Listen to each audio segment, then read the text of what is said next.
It's a jolly day. Would you like to try a side of peach mango pie with a side of... This is the sweet love. We got the sweet love. Because if you do, then let's go ahead and get started. Hi, hey everyone, welcome back to the game that I'm so excited to play this week. We are back with the Great Ace Attorney Chronicles, or GAYE for short. Yes, it's the Sweet Life. Henrik, thank you so much for being first. Sima, welcome in. Miss Midnight, welcome in. Eldritch Horror Bread, welcome in. And Ghastly Melon, hello to you. I love this game so much, I really should play it. I love it too. I can't believe it's only the third stream of me playing this.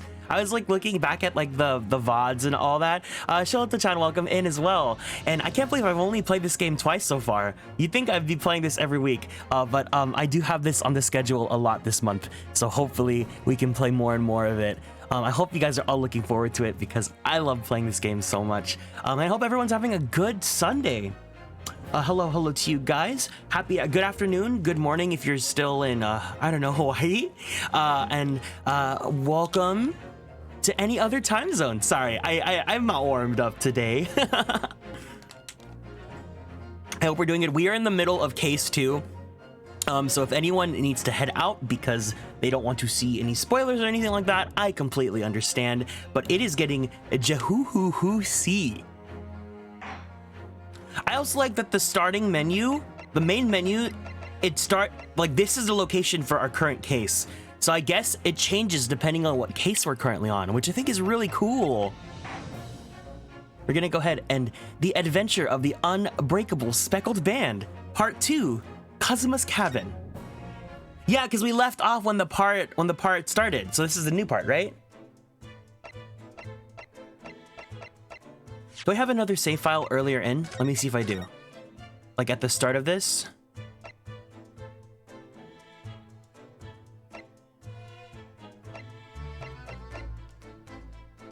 No, okay. I need a bit to remember what we were doing, but I believe we were.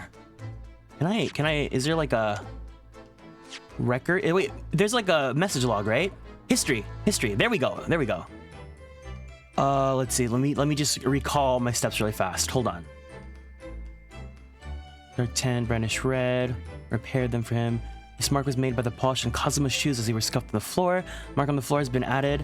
That's all I can tell you at this stage. I should return to my post. My fellow crewmen's eyes are boring in the back of my head. Thank you, poor inspector. My pain is nothing compared to yours. You were his friends. Blah, blah, blah. Ooh. Shoe polish. Post-mortem report. Okay, can my mind not go to wanting men for once? No, always be in love with men. I hate that I saw the sailors and immediately my mind went, a man in uniform. To be fair, Hosanaga's pretty handsome. Hosanaga's pretty cute. Even when he's beat up like that.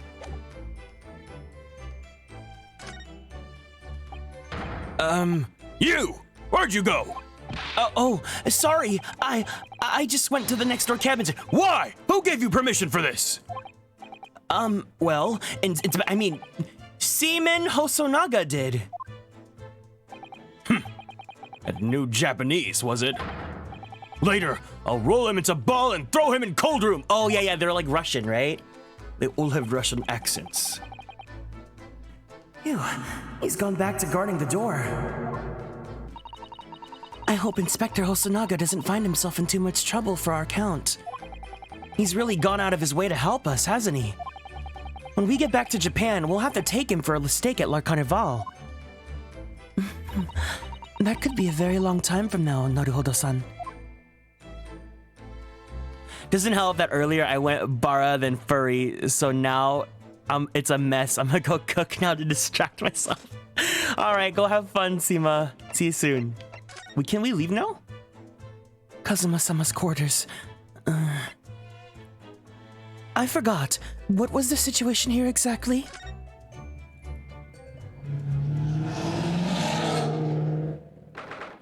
"9th January. SS Burya. First class cabin. Passageway."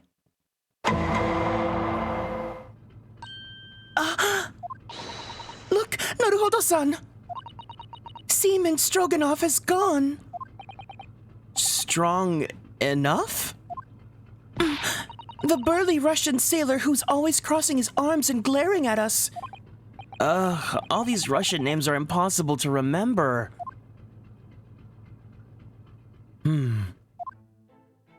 Tra-la-la-la-la. Did you hear that? It sounded like someone singing.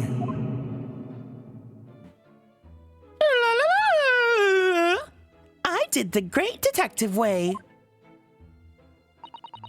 This caroling, I know that lark-like voice. Well, never mind that now. This is a golden opportunity for us. Yes, you're right. We must seize it. Let's go inside Miss Pavlova's cabin while we can and investigate. Definitely. Before that stringy knot crewman comes back. It's stroganoff, not stringy nut.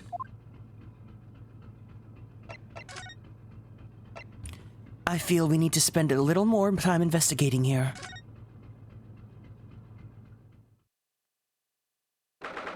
9th January, SS Burya, first class cabin, number 2.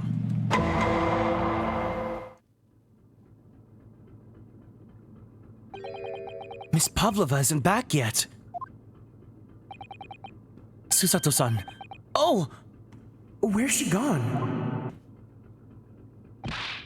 Hey! What are you doing? These are her private things! There's not a moment to waste, Naruhodo-san. We must investigate as quickly as we can. I suppose you're right. For Kazuma's sake.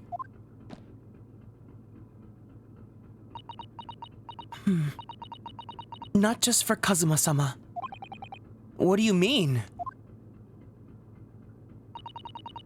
It can't be long until we reach port in Hong Kong. I don't want you to be in those handcuffs when we get there. Really? We must solve this case, Naruhodo-san, by ourselves if we have to. Yes, we will. Okay, so now we gotta examine. What do we got here? Ah, yes, they're displayed in this cabin too. Look, the SS Burya's rules of passage. Passengers must not keep weapons or other dangerous objects in their cabins. Pets are also strictly forbidden. I suppose Miss Pavlova realized that she needed to keep the contents of her case a secret after she read this. Her special friend, I mean.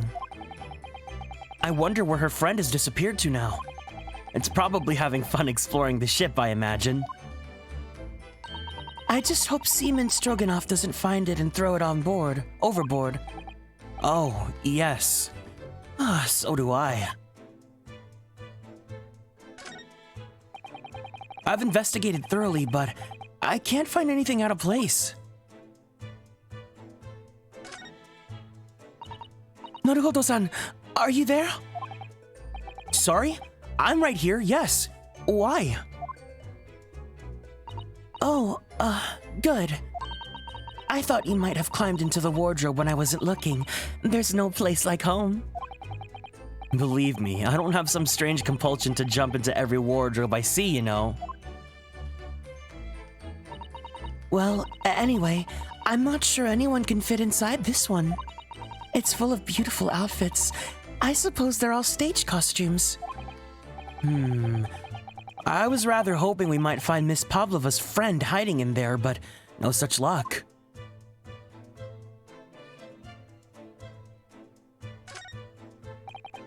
There's one of these next to the bed in Kazuma's cabin too. Yes, it's a bell cord. I can't resist.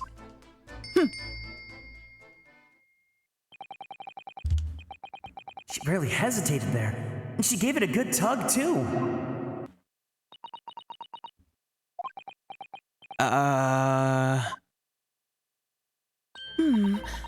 No, I didn't actually expect anyone to come. We don't want them to! We're trying to investigate in secret!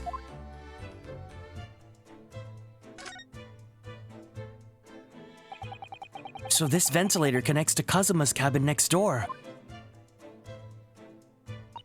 Yes, although what a fool the shipbuilder must be to open a ventilator into another room. Maybe. It's so that if there's a gas leak next door, the occupant of this cabin would notice and raise the alarm. Or the occupants of both cabins would die of gas poisoning. That is a possibility. Anyway, last night, Kazuma wrote that he saw a speckled band coming out of this ventilator.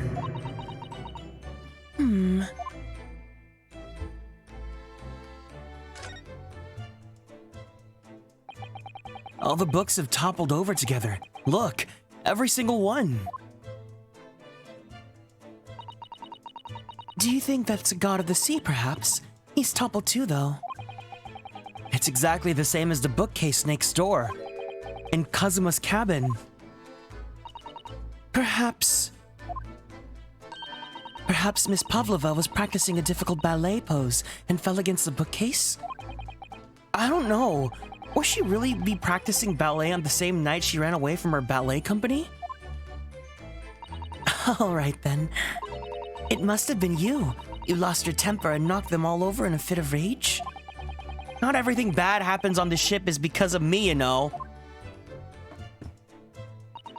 Well, anyway, I'll set them straight again in here too. I don't like seeing things in disarray.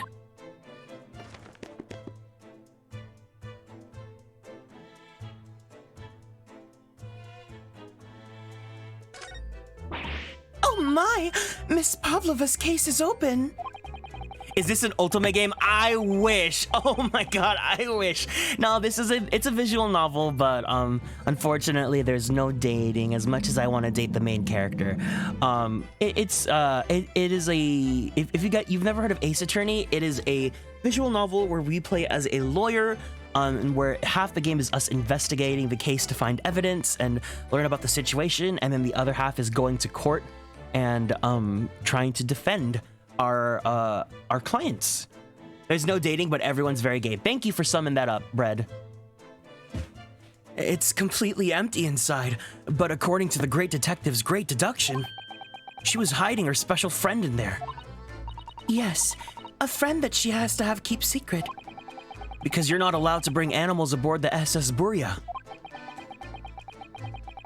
I wonder what kind of animal she had in there. And more to the point, where is it now?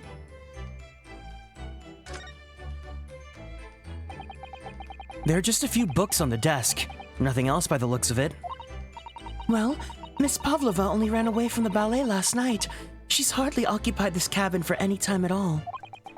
That's true. I wonder what kind of books she likes to read. Let me see. Yes, I see. It would seem that Miss Pavlova enjoys reading. Books written in Russian. Thanks. I think I probably already knew that. It's rude to ask too much of people, Naruhodo-san. Kindly remember that.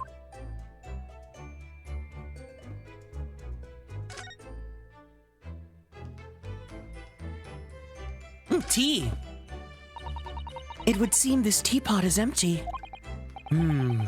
So the natural conclusion is that the Russians are a very thirsty people. Not just the Russians. Or because Miss Pavlova only came into this cabin last night, she hasn't had the chance to make any tea yet. I mean, it could be either. It's definitely that they're excessively thirsty. I'd lay 1,000 to 1 on it. You're rather obstinate, aren't you, Naruhodo-san? Hello? Oh, yeah, I was like, there's a plate on the floor. I wonder what this little saucer is doing on the floor. Yes, it doesn't look like it's been dropped. More like it was put there deliberately. Do you think there could be a leak in the roof just above here? Kipio, thank you so much for following and joining the constellations. Welcome in. And Zoth, hello to you. What? A leak? Is this ship quite safe? I'm sure that even if there's a little leak on the roof, it doesn't mean the whole ship is going to sink. No, you're right. Of course you're right. She's really trying to persuade herself, isn't she?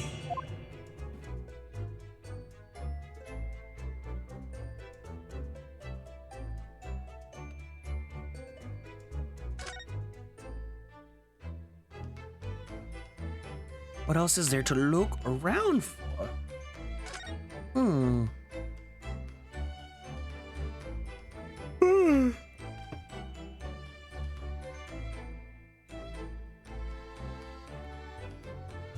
We checked here, we checked here, we checked... Oh, the trash can. I suppose every cabin has a waste paper basket. Shall we have a little look and see what's been thrown away? Hi, I hope you're doing well today. If there's any constellations here, let's give a warm welcome to Kipio for being new here. I'm having a pretty good day today. How are you doing? Naruhodo-san, It's poor etiquette to go sifting through someone's rubbish, you know? Ugh, those eyes. She's looking at me like I'm a piece of rubbish now. However, these are special circumstances, I think. Exactly! We have no choice!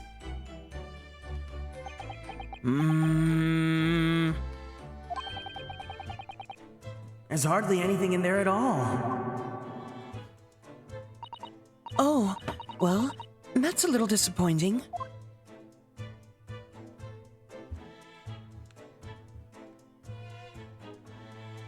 Anything else? Oh!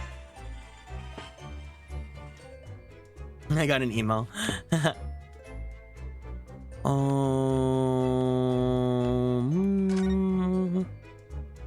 the door. This cabin door has the same simple sort of bolted latch that our cabin door has. If the bolt's drawn across, there's no way anyone could enter the cabin from outside.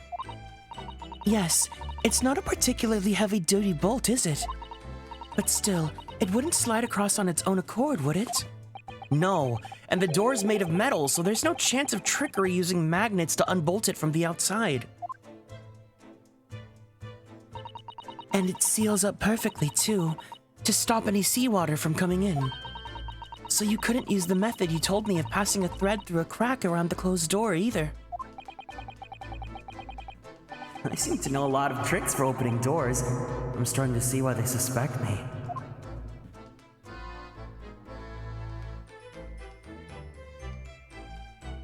Yeah, of course, anytime. Hope you're doing good today and welcome in. Anything else? Oh, again? Or no? No, we did this one.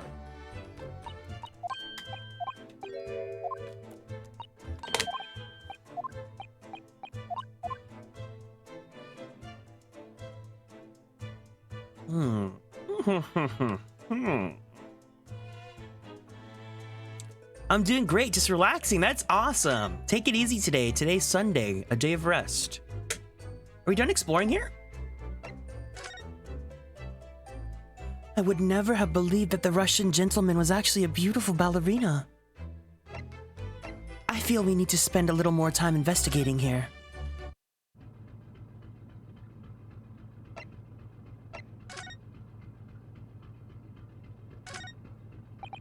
Miss Pavlova's cabin. This could be our chance. What? The burly sailor doesn't appear to be around at the moment. We could investigate every last inch of that cabin. I'm not sure if we could go that far. But we could certainly do with looking around more. I'm sure we could learn something.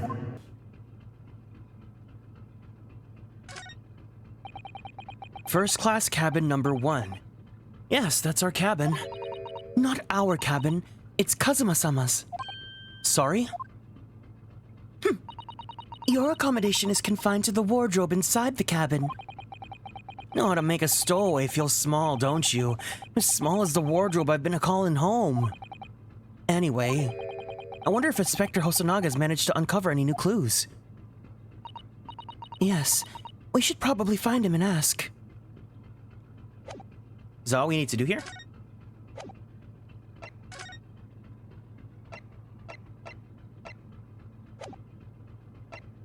Examine. Examine... Oh! Ah! Sholmes! Oh, it's Mr. Sholmes. Look. Wow, you never know where he's going to turn up next, do you? He seems to be stealing a look at something as he sings to himself.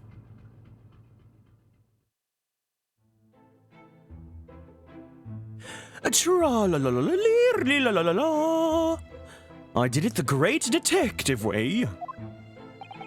When in doubt, ask the world's greatest himbo. He's pretty cute, but he doesn't hold a candle to Ryu, in my opinion. He's still singing. Do you think he hasn't noticed us? Or he's simply in extremely high spirits? Yes, there were times, I'm sure you knew, when the yard bit off more than it could chew.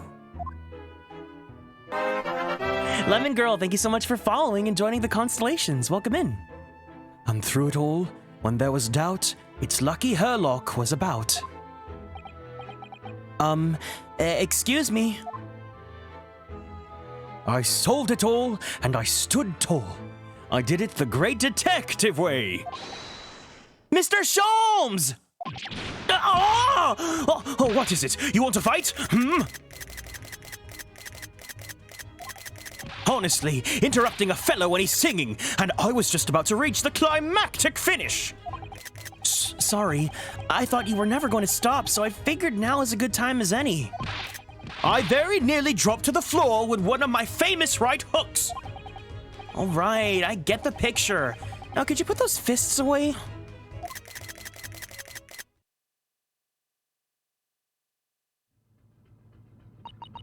Mr. Sholmes, you seem to be examining something before we interrupted you. Ah, yes, that. I was immersed in studying of the ship's log as penned by the stocky-built crewman who's usually on guard here. Very beefy indeed, that fellow. Oh, yes, the ship's log.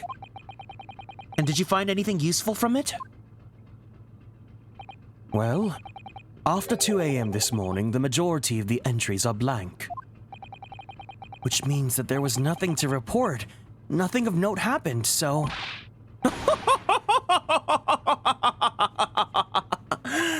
You truly are a student from the land of the rising sun. You've been utterly blinded by it. Sorry? Your logic, my boy, is inverted. Whatever do you mean, Mr. Sholmes? Observe the other pages, and all shall become clear. It would seem the same crewman oft stands sentry in the first-class passageway. And he is on almost religious practice of recording nothing to report every half hour. Oh, he writes that in every 30 minutes? Nothing to report. Precisely! Put simply, the seaman writes nothing to report when there is just that. And yet, the ship's log from last night is largely blank. He didn't even write nothing to report. Do you mean... Yes, there were circumstances afoot last night which led to the seaman being absent from his post. What kind of circumstances? What happened? That remains a mystery for now, but we can for sure be something significant took place. So significant that it caused the seaman to forget his regular habit of scribbling nothing to report in the log. These are important details. I would stake my life on it. You must log the ship's log in your mental file. Clippy Clark, thank you so much for following and joining the Constellations. Welcome in. The ship's log has been entered into the court record. Now that deduction was worthy of a great detective. Let's see what's in the log. I forgot! The guy's name was Beef Stroganoff! Biff Stroganoff! Biff Stroganoff! I don't know why that's so funny to me.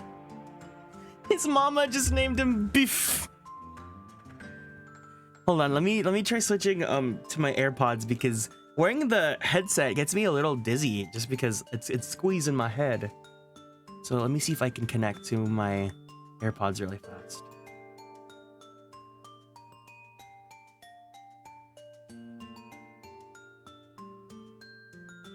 There we go. Okay, cool.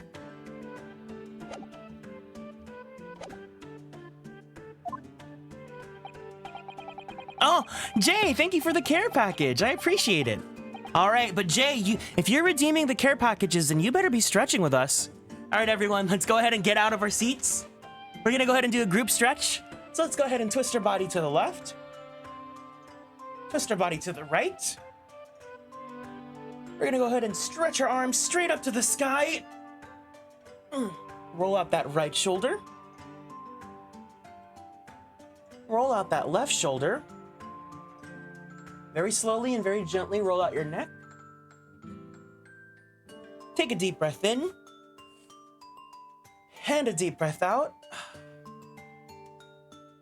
Go ahead and drink your water. Thank you, Jay.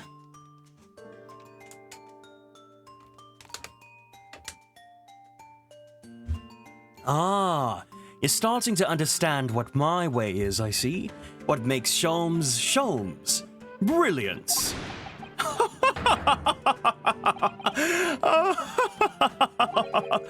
Oh, ouch. What is it? Are you hurt? Oh, don't worry yourself. I seem to be afflicted with a throbbing head this morning for some reason. Nothing more.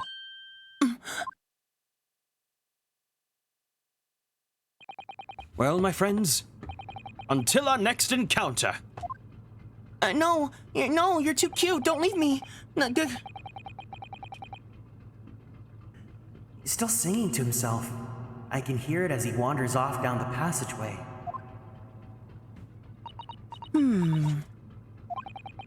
Is something wrong, Susato-san? You seem to be lost in thought. It's just... well, I feel the same. Sorry? Ever since I woke up this morning, I've had something of a headache. A sort of... a continuous throbbing. Oh, you too? Ding,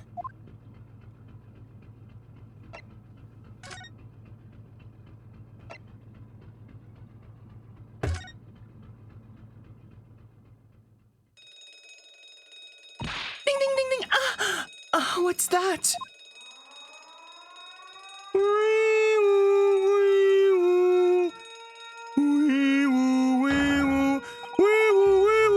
Shut down the engines immediately! Oh. Shut down the engines immediately! Vessel sighted a quarter-mile fore!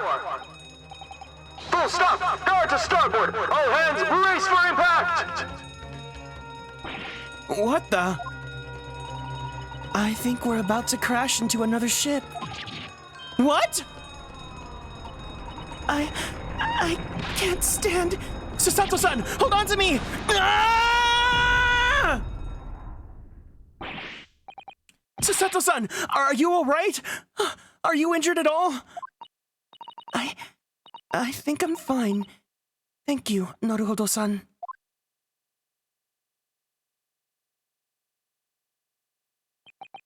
It looks like we avoided a collision.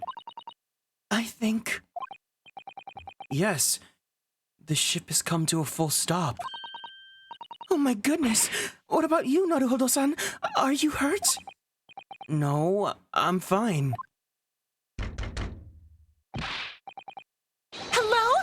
Is anyone in there? Shout if you need... Oh, shout if you need assistance! Oh, that sounds like... Inspector Hosonaga. Is that you in there, Naruhodo-san? Unbolt the door, quickly! What? The bolt! Look at that! The door's bolted! Did you do that, Susato-san? No, I didn't touch it. Well, that's strange. How did... And look at all these chickens! They're just like they were before again. Naruhodo-san, aren't you going to open the door and let the inspector in?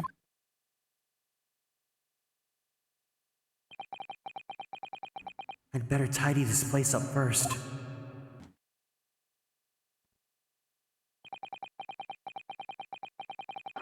Our violent emergency stop has solved one mystery at least, in a very vivid way. But I knew that what awaited us on the other side Of the cabin door would not be pleasant. I hurried around tidying up the cabin with a new sense of foreboding in my heart.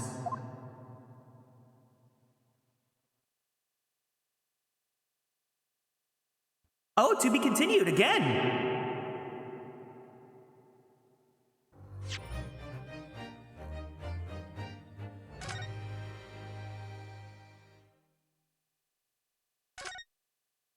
Okay, part 3 already? Wow, okay, part 2 isn't that long at all. 9th January, SS Buria. Miss Pavlova's cabin.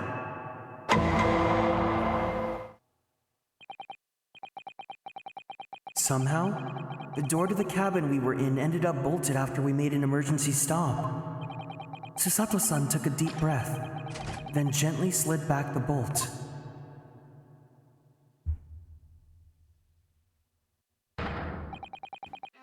You! What are you doing in Miss Pavlova's quarters?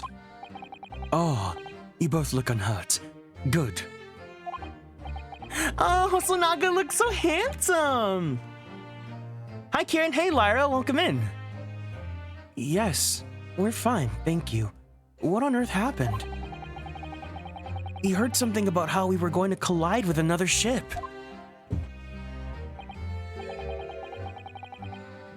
Yes, it appears to have been a false report, though. Oh, how did that happen? Yo, I'm Zibby. Nice to meet you. Love your model. Thank you so much for the kind words. Welcome in, Zibby.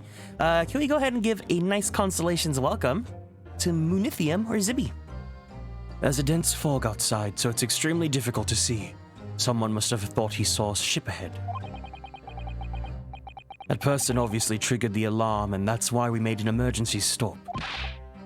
Everything is chaos. Passengers are screaming. Crew are running everywhere. This first class area is the only part of the ship at the moment. Oh, I see. Someone triggered the alarm? Does that mean that someone pressed that button outside? You wicked intruder, dressed in all black. You are the devil. Sorry? Me? I've been called a lot of things before, but devil's a first. Maybe devilishly handsome by the streamer that's reading this dialogue. You opened my traveling case. How could you? What? No, we didn't touch it! That's right, Miss Pavlova.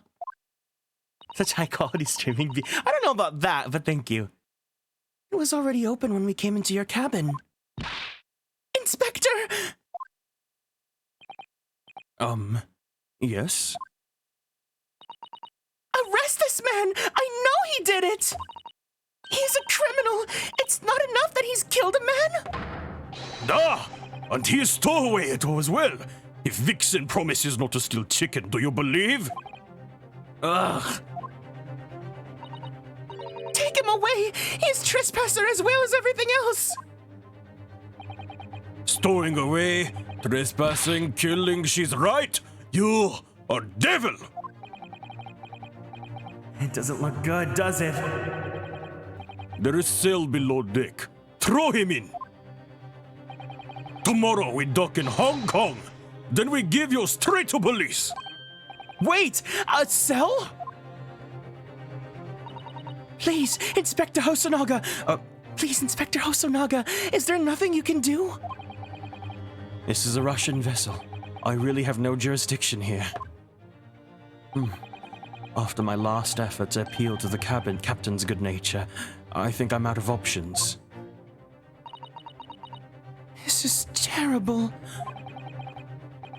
This is a real crisis. I've got to find a solution! Immediately!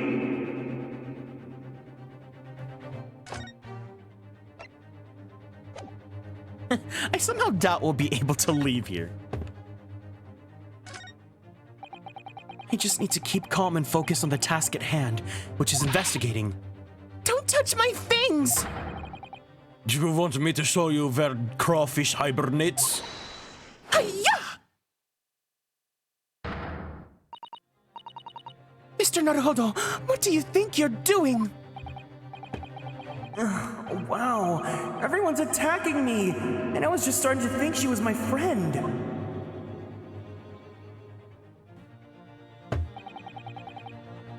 Isn't there anyone who can help me out of this mess? Bonked. You've got yourself into quite a difficult situation here. By entering this cabin uninvited, I mean. Sorry, I was just so desperate to find a clue. I'm afraid there's really nothing I can do to help you. If I push my luck any further, a punch to the face will be the least of my worries. I'm really sorry. I have to take responsibility for giving you the freedom to investigate Miss Pavlova's cabin. Now this has happened, I'll have to report to the captain at once. I really need some help here. I need a savior to rescue me from this crisis. Hopefully one that's big, strong, and beefy and hot.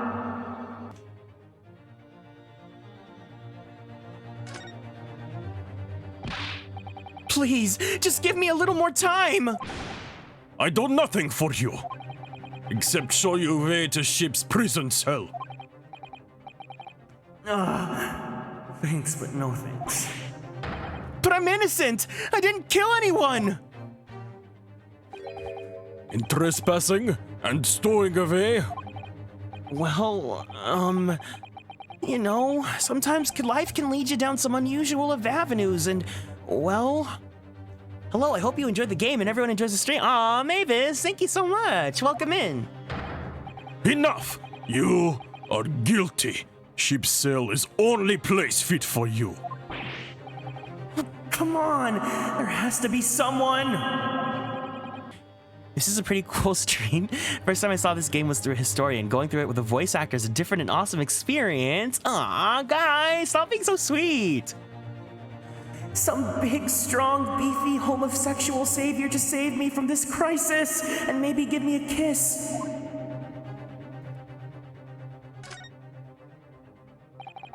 Miss Pavlova, can I get out? Listen, I'm sorry that we snuck in here without your permission, but get out now. Unfortunately, I'll have the tab on mute because I can't spell. I'm like, no. Here, I'll pause here. No problem. Thank you so much for coming in and saying hi. I completely understand. The VODs will be archived, so you guys can always check them out on YouTube as well. But thanks so much for coming in. I hope you have a great rest of your Sunday day. Oh, I can't read Russian.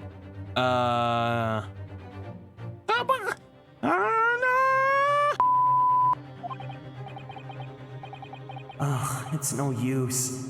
She's not going to listen. I need to find someone who will. Susato, bestie. Oh, oh! What the? What are you doing up there? Mr. Sholmes? Baby girl princess! Naturally, I was analyzing what a weight of 20,000 rubles would feel on one's head. Have I not told you that as a detective it is my business to know what other people do not? Huh. This isn't mere tomfoolery, my boy. Oh, no, no, no. Well, why were you hanging from that hook before then? Isn't it obvious? To properly assess the weight of the 20,000 rubles, naturally. I wish to determine if it would bend that conceited loading hook on the wall, so full of brag and pounce. Oh, I never know whether to take this man seriously or not. Not quite big, strong, and gay, but more we'll have to work with skinny ADHD and gay. I'll take it. I'll take it. He's pretty cute. Oh, you again. The great detective. Ah, Inspector. I confess, I've been looking for you. I have something to report to you most urgently. Well, you might try to looking for me somewhere other than a hook on the wall next time. What is it to report? Speak! An urgent report from a great detective can mean but one thing. Yes. The case of the curious murder that took place last night here on this vessel, the steamship Buria, has been solved!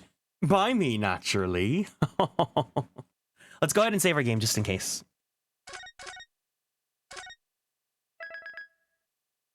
Honestly, I resonate with Sholmes the most. What a man. Are y'all in love with him yet?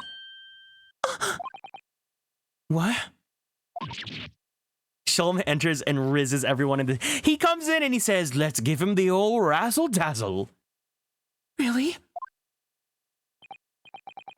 Yes, I've eliminated all other possibilities. No other explanations exist. So, allow me to illuminate all your minds. For I am about to reveal my great detective's greatly admired great deduction on the case.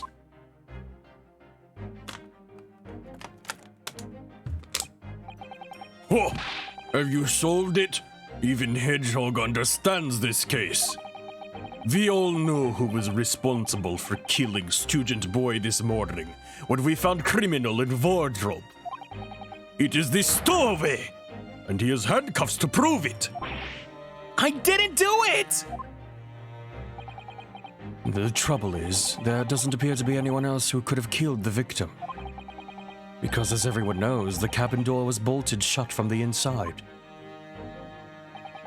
That means the culprit must be someone who is inside the cabin. Yes, it's what's called a locked room mystery in detective stories.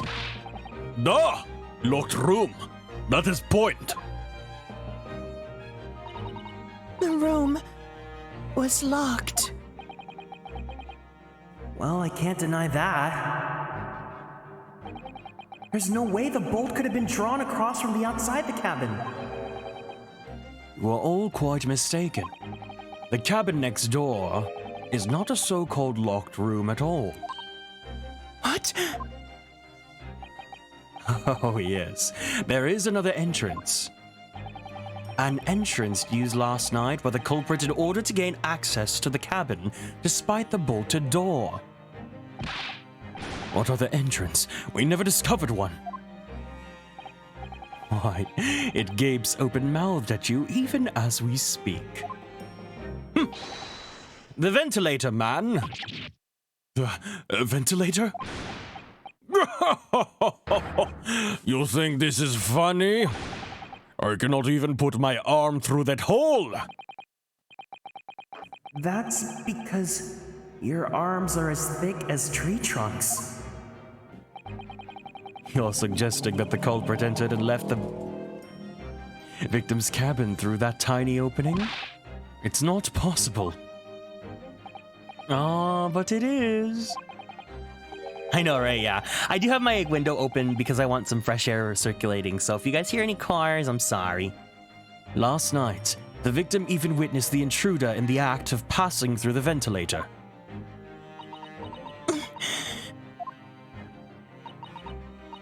Mr. Sholmes, do you mean... Are you referring to the words Kazuma-sama wrote in his diary?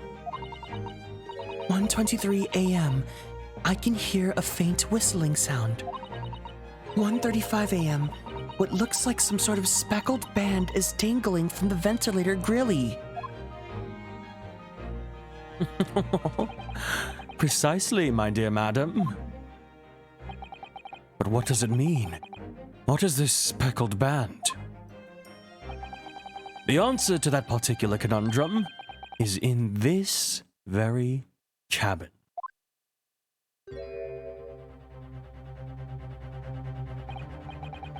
Mr. Sholmes, what are you doing? There's a distinct element of danger, but fear not. I am ready. What I'm about to expose for you all to see will shock you to your cores. Behold! What the?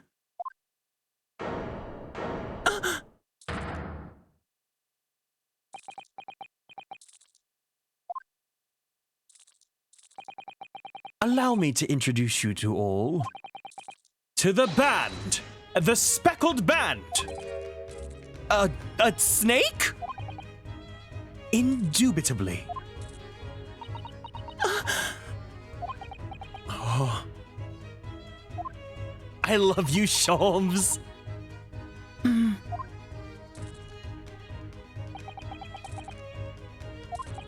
Mr. Sholmes? Just one thing. Pray, what troubles you? Well, that snake isn't really speckled, is it? Sholmes could be a pop idol for real. It's the hair. He's handsome. It looks more stripy, wouldn't you say?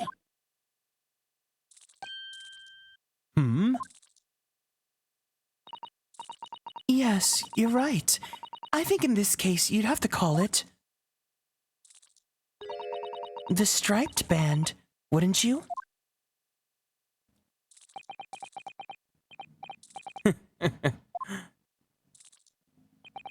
You both see and observe, with distinction. However, do you not think that this is precisely the trap into which the culprit wishes to you to fall? Oh my goodness! Really? It's a trap? How exactly? I think perhaps it is time I explain the intricacies of my train of thought. Are you ready, Miss Pavlova?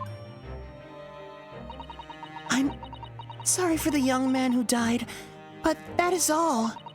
His death has nothing to do with me. This whole thing has nothing to do with me. She sounds like a Danganronpa character that got caught and now they're freaking out. There are two conclusions I have drawn from the facts. Number one, last night, your friend infiltrated the victim's cabin. And number two, that same friend was responsible for the victim losing his life. No. She's turned as white as a bowl of rice again. Sholmes must be right. He's hit the nail on the head. This young woman's friend killed Mr. Asogi.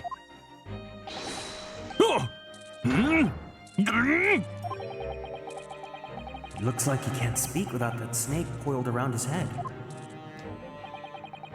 I would advise as little movement as possible, Seaman. You wouldn't want the fangs of that long friend in your neck. Sholmes has the confidence of a derailing train. I envy him. I know. It's what makes him so cute, you know? So everyone, let us begin. Herlock Sholmes is proud to present his Logic and Reasoning Spectacular. Let's save again, just in case. I'm gonna go close my window really fast.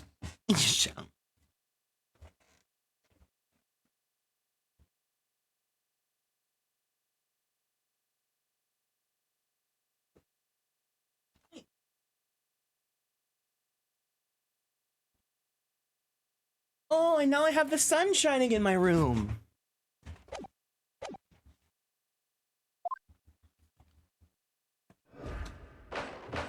The Great Deduction. The game is afoot. Topic 1 conclusion. Intruder's identity.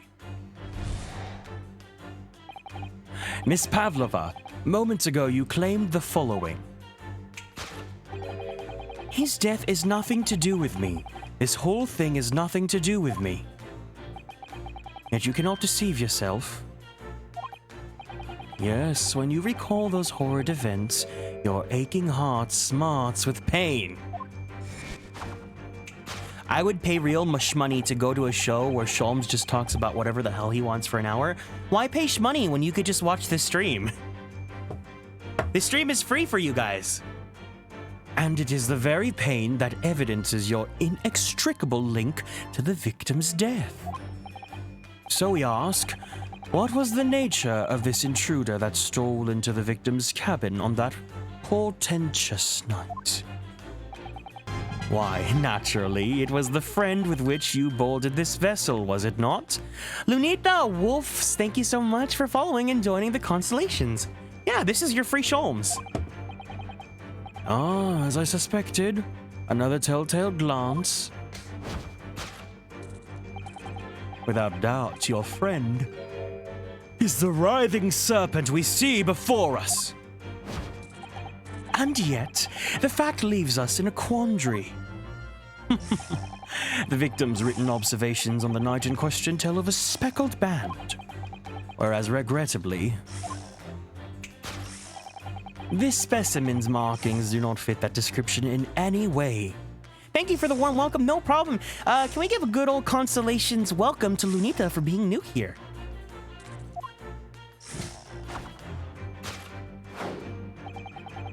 What explanation can we give then, pray? What was this sight that fell upon the victim's eyes last night? No, don't look at me. This has nothing to do with any of this. Oh, but it does. You have the answer to this quandary even now, hidden behind your back.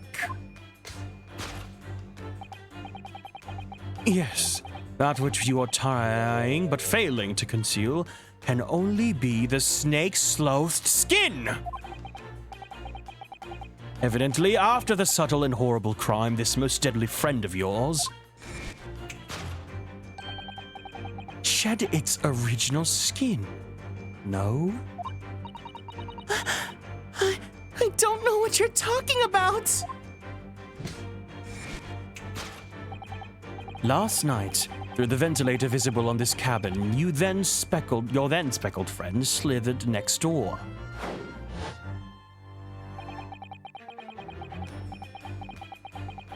I love the dramatic snaps. I love detective characters. I don't think this is, yeah, it's kind of a detective thing, but I think this is more just him being extra.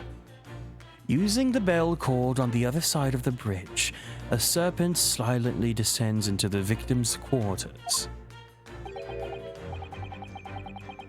In the dim light, it appeared to the young gentleman who was about to lose his life as a speckled band. In summary, the nature of this friend of yours which last night infiltrated the scene of the crime is a rare breed of snake whose markings change each time it slows its skin.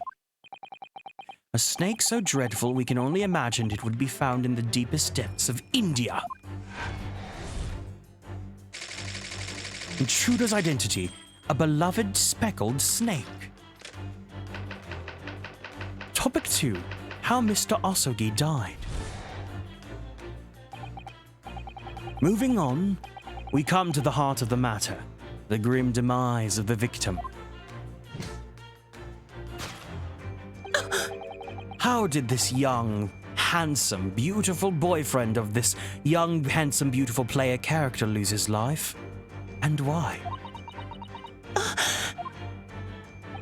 According to the data of which I've been apprised, it would appear that there were no visible signs of injuries.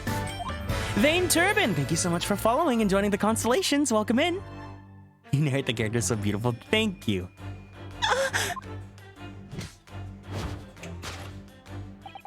In fact, the circumstances of the victim's death can only be explained by a terrible venom. Now, if we take that as a fact, we could reasonably imagine that there remains evidence to affirm it at the scene of the crime. Oh no, could there be? Yes, an examination of the deceased's body will prove that the cause of death conclusively. The almost but not quite imperceptible puncture wounds left by the venomous fangs will seal the truth. Yes, the vestiges of the snake bite delivered by your terrifying friend. This makes no sense. There's no point feigning ignorance, Miss Pavlova. After the incident, you endeavored to hide everything, didn't you? But now your involuntary glance betrays the hiding place you chose. That's right. You hid the evidence that links you to the victim's death in that traveling case. When we first met in this cabin, it came to my attention that your case moved periodically. Your serpent assassin was restless inside, no doubt. You You don't. Sholmes is hard carrying. I want to do the, because we did this earlier in the last stream of this, and then there's like a version where we do this investigation, but it's Sholmes and Ryunosuke, and that makes me so happy because Ryu looks so cute. I want to kiss him so bad.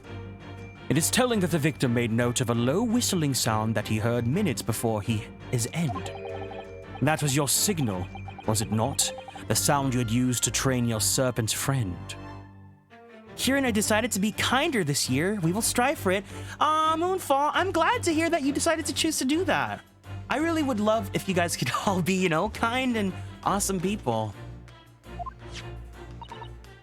To train? Indeed. You'd put the serpent through this ventilator and wait. After a period, you'd summon it back with a whistle. You couldn't know if the animal had done its duty, so you would listen for signs of life next door. If the victim appeared not to have been dispatched, you released the snake once more. Do you deny the snake has undergone such training? It's not true!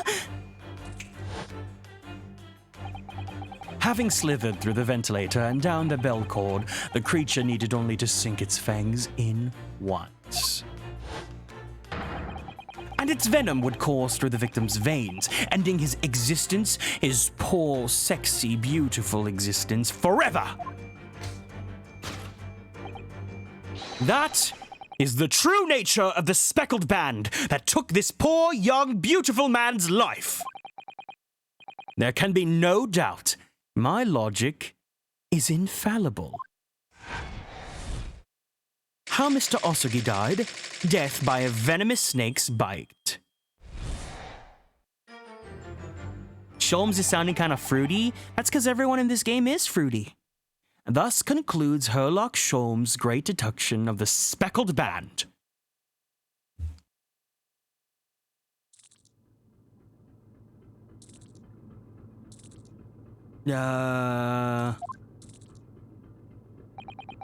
Miss Pavlova has trained her pet as a killing machine.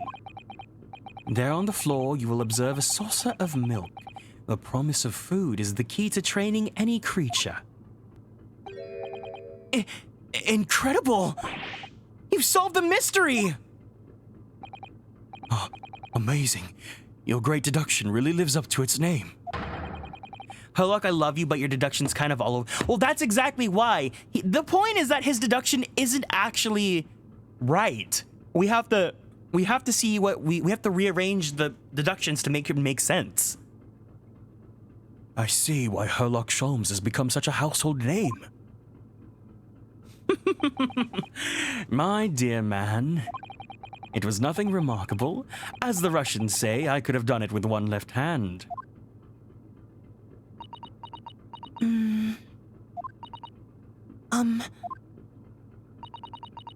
Could I venture an opinion, Mr. Sholmes? But of course. What's on your mind? It's just about your deductions before. Some things don't quite make sense to me. I welcome questions as to my method, and will answer both loudly and proudly. That's right, gay pride. Oh, well, good. First of all... Snakes are egg-laying creatures, part of the reptile family. You are well informed, madam. And reptiles, don't drink milk. Ah. It's really only mammals that like to drink milk, you see. So, I'm not sure it would be possible to train a snake using milk as a reward. No matter. No doubt Miss Pavlova used some other trait to encourage her pet to do the bidding. Milk was merely an example. The logic holds. Well, there is something else. Snakes have no ears. Yes, so I'm not sure it would be really possible to signal a snake by whistling. But, madam, what of the tales from Arabia? Have you not heard of snakes that dance to the sounds of a flute? Oh, this face, he looks so stupid. I think perhaps the performers play their music in time with the snake's natural movements. Oh, I see. No hands, no feet, no ears. These creatures are so inept to be practically useless. Don't take it on the snakes, Mr. Sholmes. Moonifium, thank you so much for following and joining the constellations. I appreciate it. I love this. Susato is just going through everything wrong with the speckled pants short story. There is one other thing. You have more? Please stop. Snakes use the scales on their bellies to propel themselves.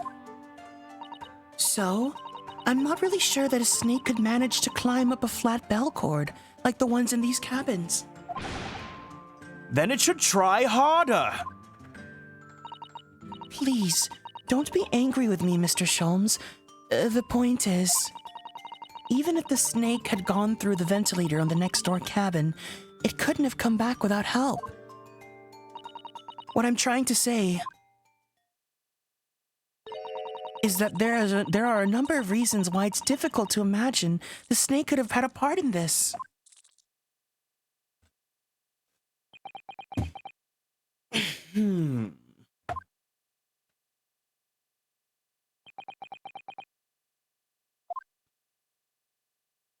She's killed him. Oh no.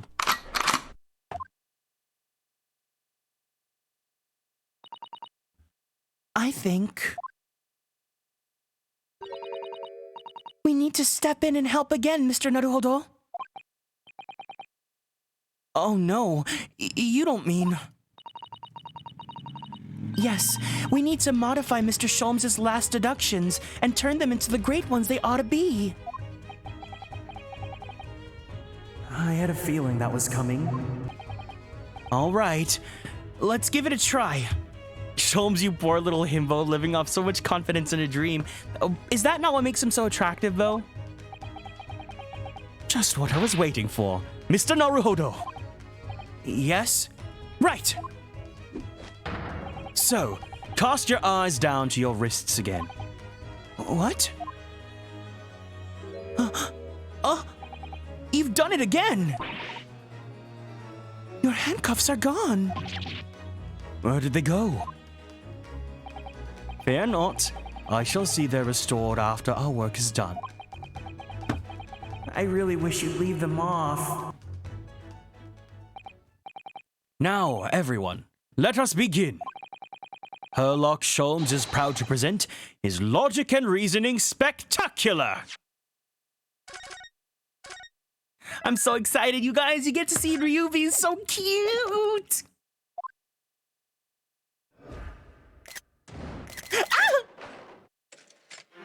Hold it, Mr. Sholmes.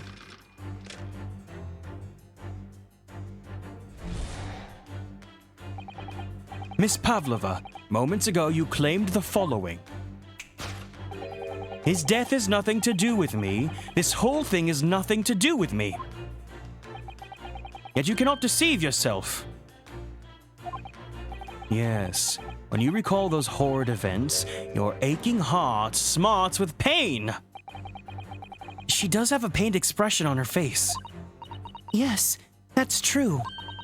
She looks as though Kazuma-sama's death is weighing heavily on her mind. But you're not sure Mr. Sholmes has read her quite correctly, is that it? Could there be some other way to interpret her expression then? Let's take a moment and really look closely at Miss Pavlova.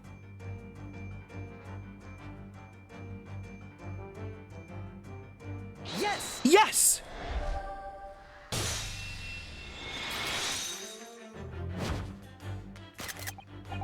Yes, when you recall those horrid events, that claw scratch smarts with pain.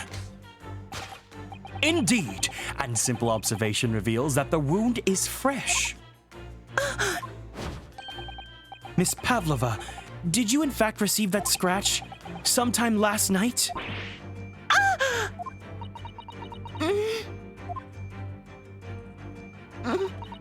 When I I think about the young man who died next door, I feel so sad.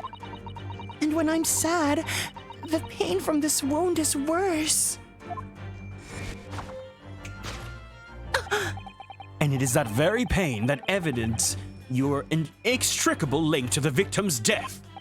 So when we ask what was the nature of this intruder that stole into the victim's cabin on the portentous night, English, why naturally, it was the friend with which you boarded this vessel, was it not? Ah, as I suspected, another telltale glance. Without doubt, your friend is the writhing serpent we see before us. It seems likely that the scratch mark on the back of Miss Pavlova's hand was made by this friend of hers, doesn't it? Except, snakes don't have claws, do they? No, they don't. They don't even have hands or feet in which claws might grow. Well then, if that snake isn't her pet, what is? What's the true identity of this friend of hers? We should follow her gaze, Naruhodo-san. That's where we'll find the answer.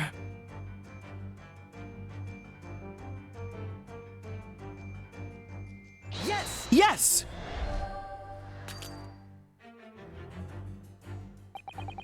You were looking over at this framed photographic print, weren't you, Miss Pavlova? But let's not be distracted by the print itself. Oh no. It's the frame that's it's the frame that is your friend, isn't it? Because it so beautifully displays whatever you put inside it. That deduction was wanting in every way. Yes, I was wanting you to hear it. I'm quite proud of it. I find myself wanting never to have heard it. I'm quite pained by it, in fact. No, it is that! No, no, no, no, no, no, no. I was right. It's the kitty! Okay, I guess I gotta zoom in on the kitty. Elaine, welcome in. Hello, hello, hello. Time for me to take better pictures.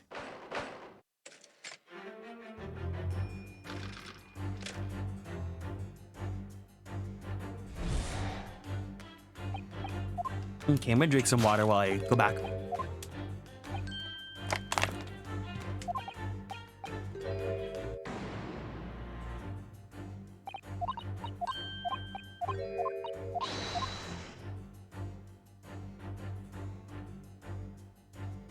Yes!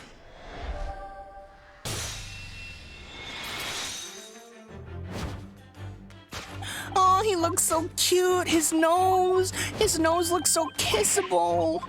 I love that Kazuya Nuri designed everyone to have a little boopable nose. All the tips of their noses have a little just curve to it. They're just so round and I really want to give them a kiss.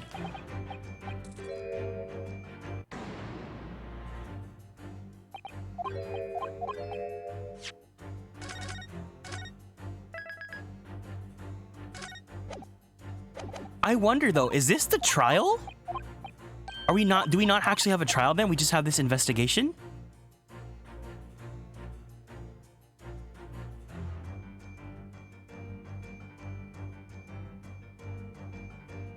He is cute, isn't he? Teapot? No, it's the cat. It's the cat.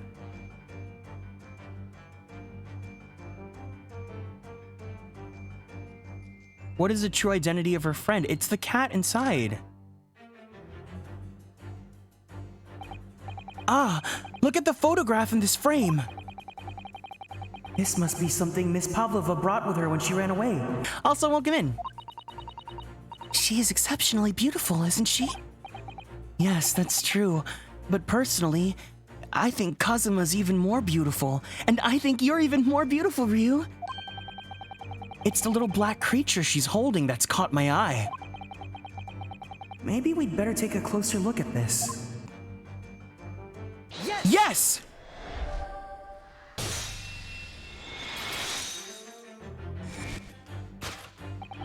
Without doubt, your friend is the little kitten we see before us. Yes, the scratch on the back of your hand makes that all abundantly clear. Oh no! The whereabouts of this little black kitten isn't clear, but what is clear is that I'm in love with you, Ryunosuke. Is that you brought the animal with you when you ran away, didn't you? Is your job to correct? Yeah, so earlier on, Sholmes gave us like his deductions and they were like, you know, wrong. So we need to correct them. Ah! And also my job is also to kiss him as well.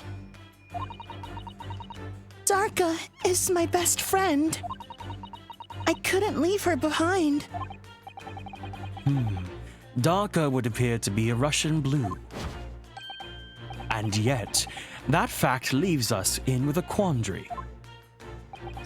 The victim's written observations on the night in question tell of a speckled band, whereas regrettably, this specimen's markings do not fit that description in any way.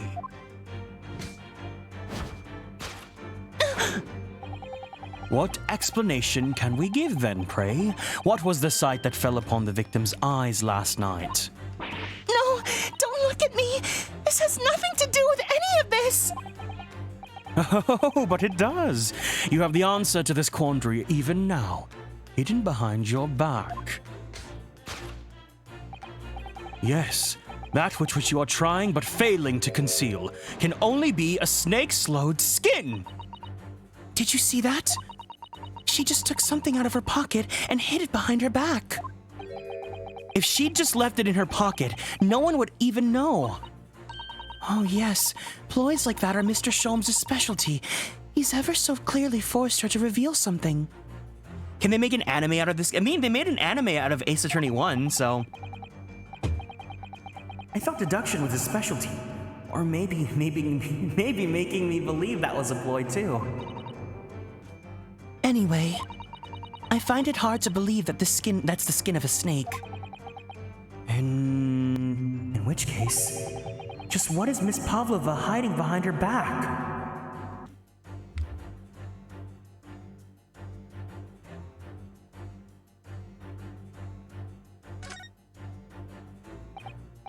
Well, it is speckled and it's a band, but...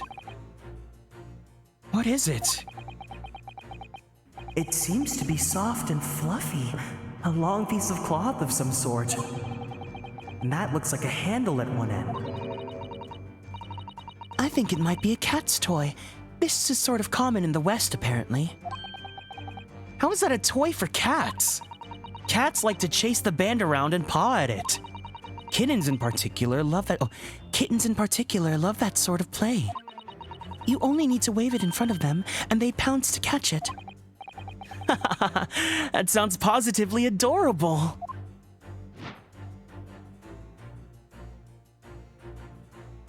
Yes!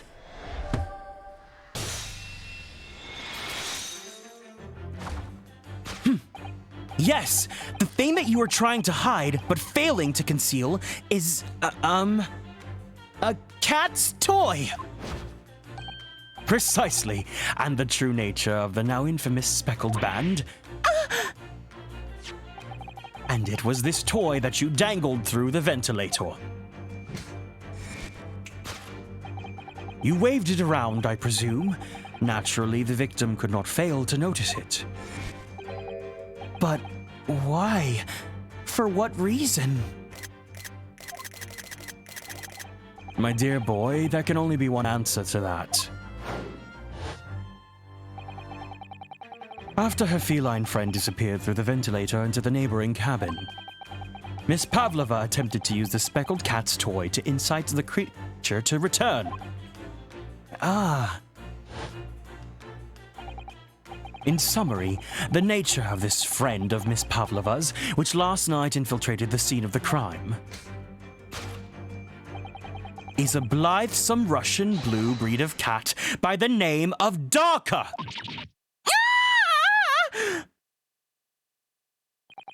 A truly troublesome feline young Darka is proving to be. She must be caged once found. You will forgive us for borrowing the photograph of your pet, Miss Pavlova. The photograph of Miss Pavlova and Darka has been entered into the court record.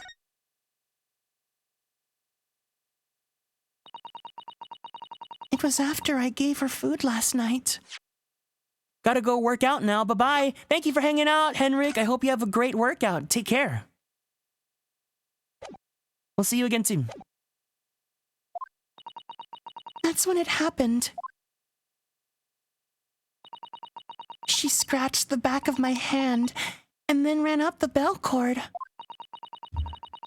Before I could do anything, she had disappeared. Oh, work! Oh, okay. Well, good luck at the wage cage. I hope you take care. But you should also work out and take care of yourself. I say as I did not do Ring Fit at all today. Darka, she's so naughty. A beloved kitten.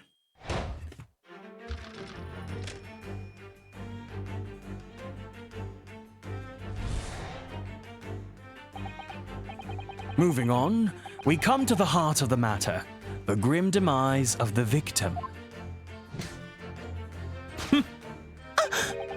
How did this young man lose his life, and why? According to the data of which I've apprised, it would appear there be no visible signs of injury.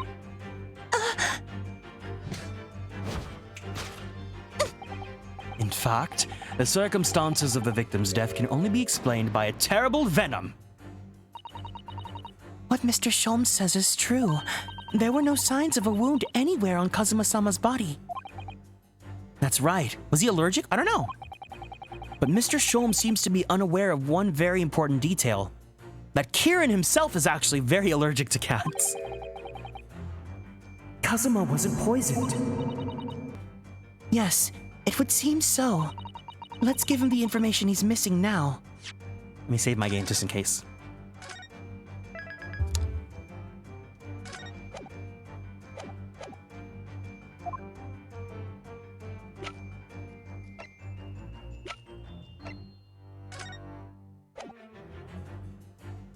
Yes!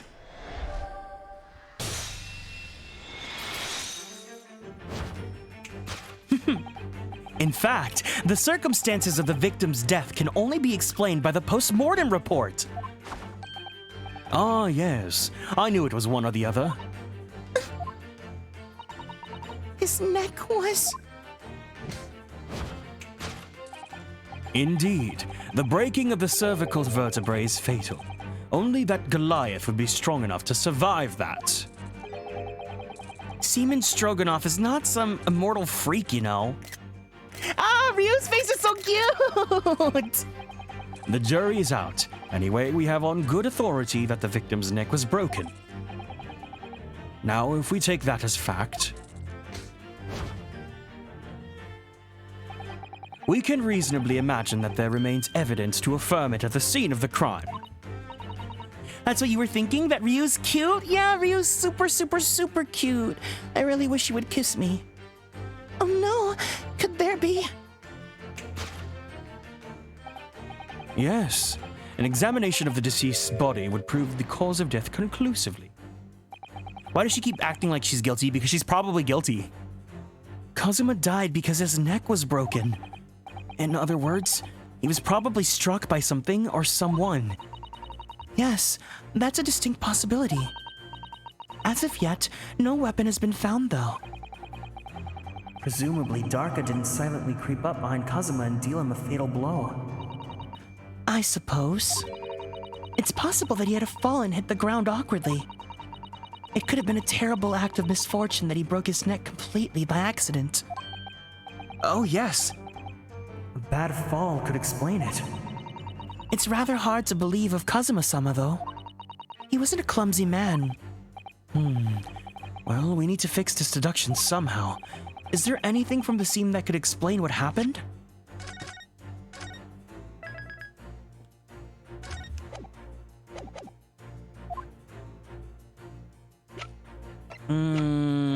Oh, is it the mark on the floor? Yes! Yes! Yes! An examination of the mark on the floor will prove that the cause of death conclusively. This particular mark, so prominently visible next to the victim's body, is a deposit of shoe polish. Shoe polish? Indeed, positively identified by a little analysis device I constructed, which I carry now as a matter of course. Beeswax, tallow, and dye were my results, the undeniable ingredients of shoe polish. And the color of the polish is a perfect match to the color of Mr. Asugi's laced leather shoes. Looking at this mark, it's not hard to imagine what happened. For some reason, Mr. Asugi must have caught his foot at that point on the floor and tripped. Please, no! And by dreadful turn of misfortune, caught his neck against some immovable object as he fell to the floor.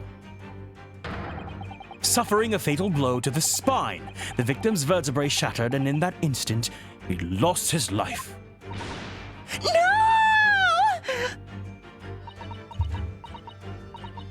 I don't know. I don't know anything about this! Is that really true, Miss Pavlova?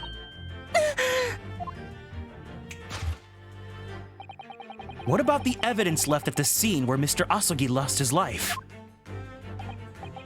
Yes, the facts are as clear as day to me. You did all you could to conceal the incriminating evidence. But now your involuntary glance betrays the hiding place you chose. That's right. You hid the evidence that links you to the victim's death in that traveling case. I don't believe it. Kazuma-sama merely tripped over and now he's no more? It can't be true. I refuse to accept it. I know it's hard to believe, but the mark on the floor does seem to suggest what's happened. What? And this part of Mr. Sholmes' deduction is right. Miss Pavlova's trying to hide some evidence that would prove it.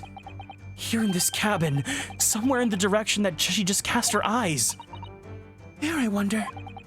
Let's have a good look around. The answer must be here somewhere.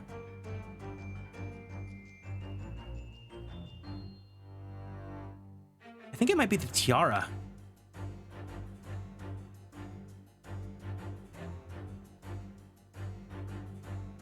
Yes! Fuck. You know, he looks so confident, but he's wrong.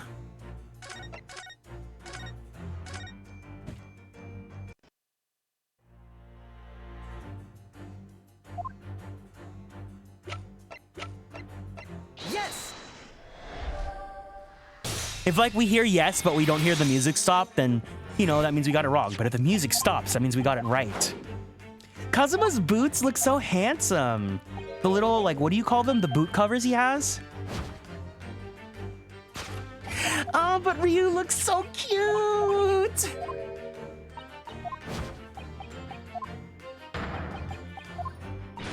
You guys think Ryu and I would be a great couple? A great throuple with Kazuma?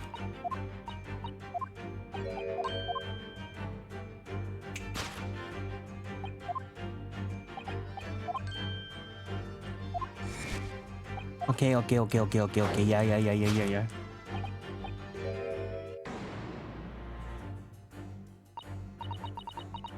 Oh, his portrait's so cute too. Look at his nose. Take a second to look at his nose in this portrait.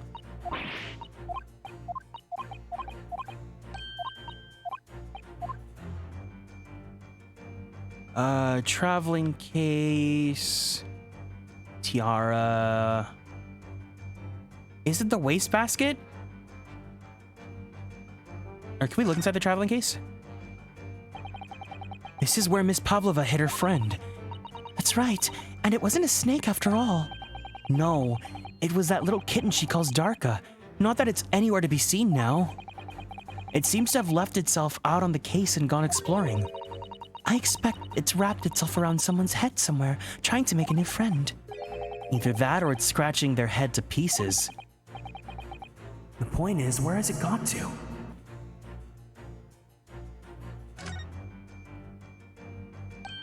Ah, somebody appears to have dropped 20,000 rubles here.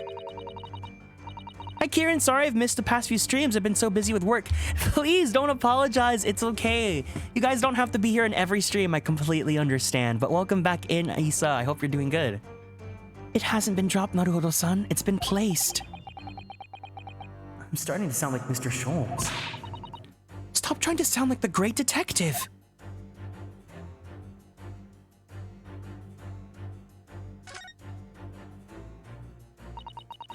This is a waste paper basket. Perhaps all the first-class cabins have them. Ace Attorney, yeah! Welcome in, Kikols.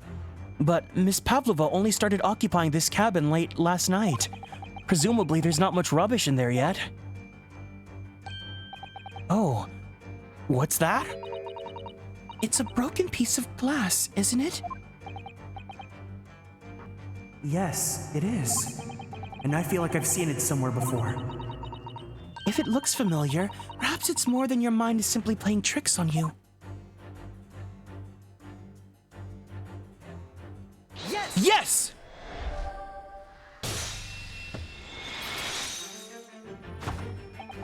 That's right. You hid the evidence that links you to the victim's death in the waste paper basket. Here we have a fragment of some intricate glass object, it would seem. One that has a familiar air, in fact. Precisely. We found another piece of broken glass on the floor in Mr. Asogi's cabin. And as you can see, the two pieces fit together perfectly. Oh no! So, Miss Pavlova, shall we consider what this tells us? Why would it be that part of this glass object, which was evidently broken at the scene of the victim's death, should be found in the waste paper baskets in your cabin?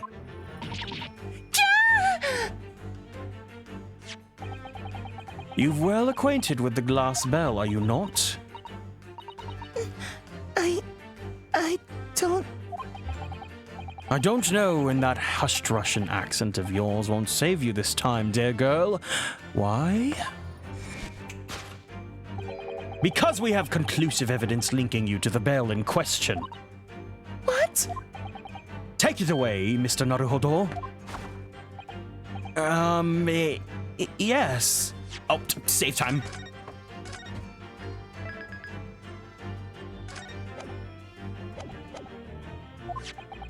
The evidence linking Miss Pavlova and the little glass bell, that would be... Yes! I think, yes, this is the Nope. Nope. The Gay Adventures, GAA. They forgot the Y, though. It's there, though. It's just hidden. Is it because he wrote Russian?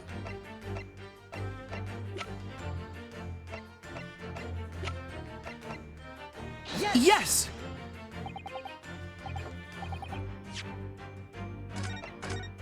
See, look, GAA. Why? It's really, really, really tiny, though. You guys can't see it on the stream, but I can see it on my monitor.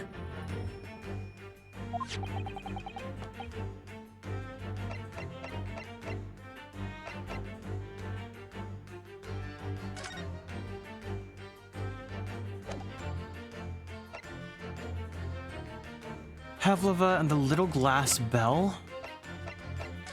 Oh, duh, from the cat! Yes! Oh, I didn't, yeah, try not to give hints, but I didn't see it, so it's fine. At least this time. If you look at the photograph, you can clearly see hanging from Darka's collar The very glass bell in question! It's okay. You're fine.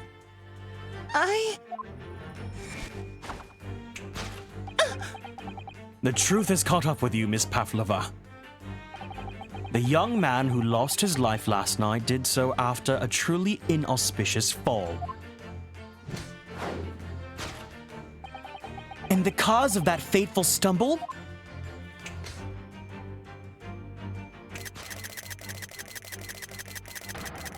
Your absent feline friend, Darka! Wait, did I get a good screenshot? Did I get a good screenshot? Cute!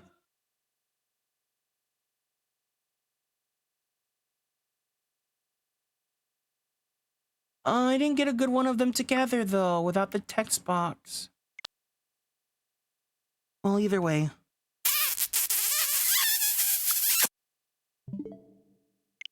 I could go for a pavlova right now. What's a pavlova? Is that like a drink? So what time is it for you right now? It's like 2 p.m. for me, so is that like late for you? I couldn't. It's a dessert. Oh, wait, I want to look it up now. Pavlova. It's 8. Oh, okay, good morning. I keep on forgetting. I'll learn. Ooh. This looks yummy. Oh, it's New Zealand. It's a meringue. I love meringues. Oh, can you make me a pavlova, please? John, can you make me a pavlova? I couldn't tell anyone. I'm sorry.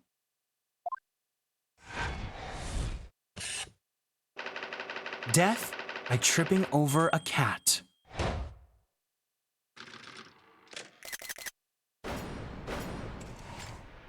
Elementary.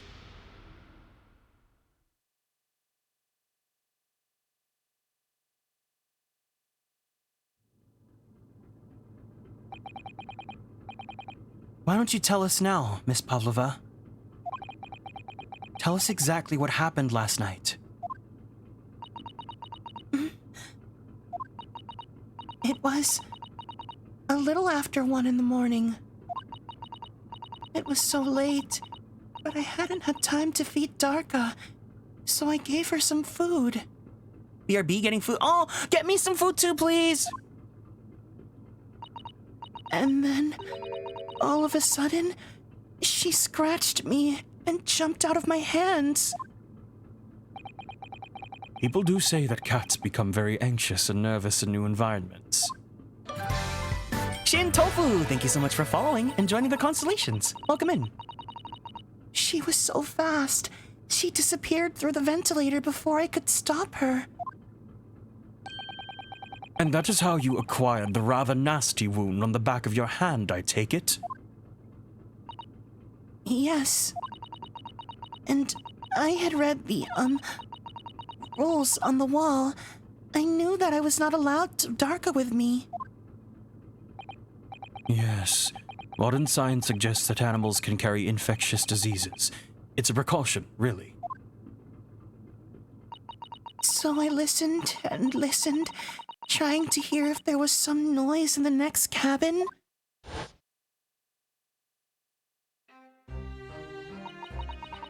It was very quiet.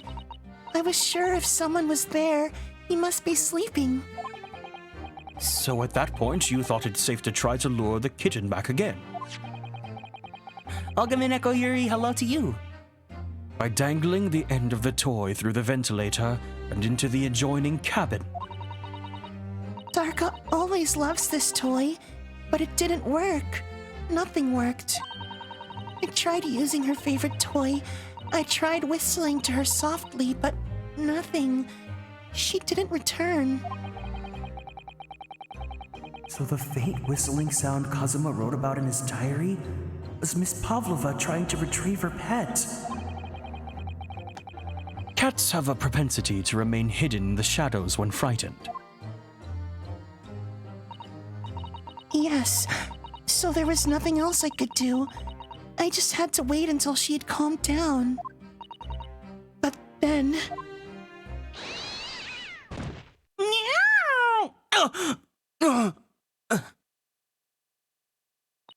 I nearly passed out with shock. I heard her cry out, and then, oh, it was such a dreadful bang. And afterwards, nothing. It was totally silent. Kazuma was...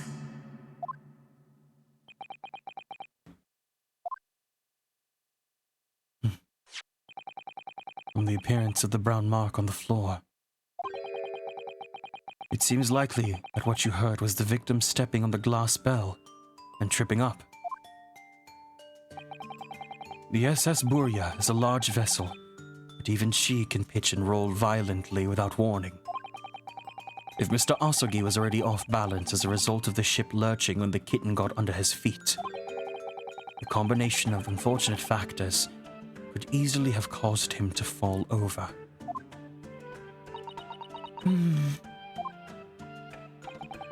But what became of the kitten afterwards?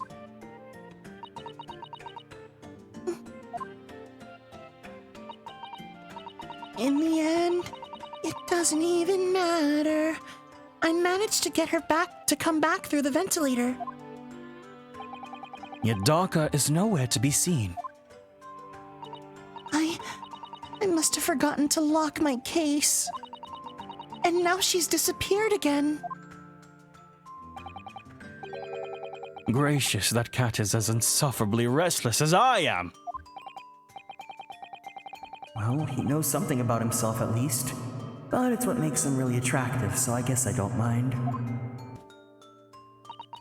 When I woke this morning, I heard that a young man in the cabin next to mine had died. But I couldn't bring myself to tell anyone what had happened. I was too scared. Scared that they would send me back. Oh, hold on a minute. What about the snake? You're right. Where is it? If the snake isn't your friend, Miss Pavlova, then whose is it? And where did it come from? What on earth is such a dangerous creature doing on board this ship? Oh, I didn't say. Snake is my friend. His name is Piroshko. Piroshko. What? What? That snake belongs to you? I escaped from cage when emergency alarm sounded. I was looking for him. I did not expect to find him in here. Adrian, thank you so much for the care package. I really appreciate it. Everyone, let's go ahead and get out of our seats. Let's stand up and let's go ahead and stretch out. I need that, so let's go ahead and twist our body to the left. Twist to the right. Let's stretch our arms straight up to the sky and lean our back for an extra stretch. We're gonna go ahead and roll out that right shoulder. Roll out that left shoulder. Very slowly and very gently roll out your neck. Take a deep breath in. And a deep breath out. One more deep breath in. And a deep breath out. Thank you so much for the care package, Adrian. Don't forget to drink your water. Yes, how did that snake get into this cabin? But animals are not permitted on board. Huh. We are at sea for 1 year. You want to be so long with our close friend, without someone who understands? Couldn't you find someone a little more human who understands you better? Someone that might want you to hold them with your strong, beefy arms? But my dear, burly, built, strong, beefy fellow. A gargantuan venomous snake! Surely you can appreciate the danger you're putting everyone in. No venom. Piroshko does not have venom. He is harmless. Very long, but very gentle. He's adorable, like Granny. It's venomless? Yes. Now he is hungry, so he is in bad mood. But once I feed him, you will see big smile. And you feed him what? Milk, I suppose?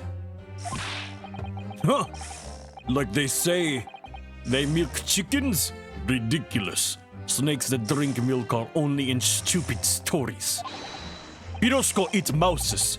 Big, fat, round, capitalist mouses. Ah, oh, so... Is that what the mousetrap in the passageway out there is for? Of course. How else can I get my friend's favorite food? Nothing sets top of the food chain like the look in their eyes right now.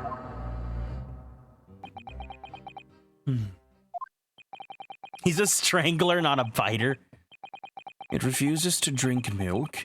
It can't hear a whistle. It can't climb up a bell cord, and it's not even venomous. How the deuce did something so inept land a starring role? It is not my fault. I do not make up stories. My Piroshko has nothing to do with this incident.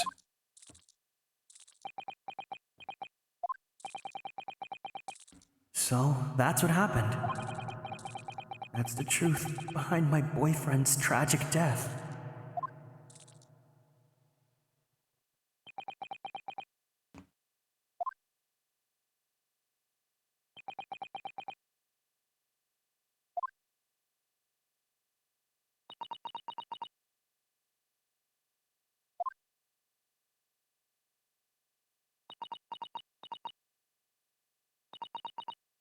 Miss Pavlova. Time to enjoy the sing. What are you talking about? Ryunosuke is my boyfriend, so we're not single.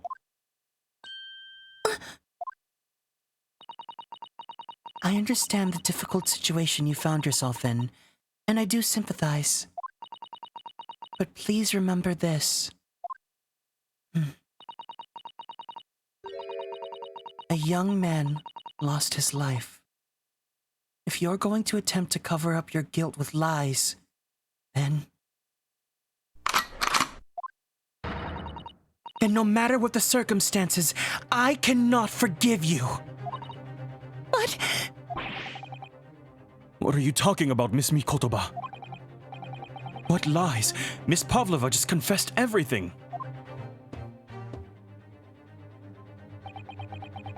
It was a just series of unfortunate events. An accident.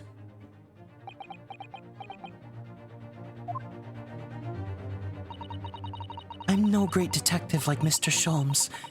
I don't have a gift for knowing the truth. But even I can see that was not the truth. Don't you agree, Mr. Naruhodo? I don't know if she's supposed to be psychic like Maya is, but I'm pretty sure she's supposed to be like the ancestor of Maya.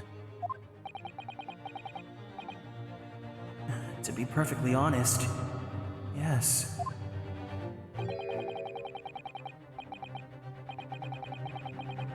There's a discrepancy in Miss Pavlova's story. I'm sure of it. I just can't quite put my finger on it.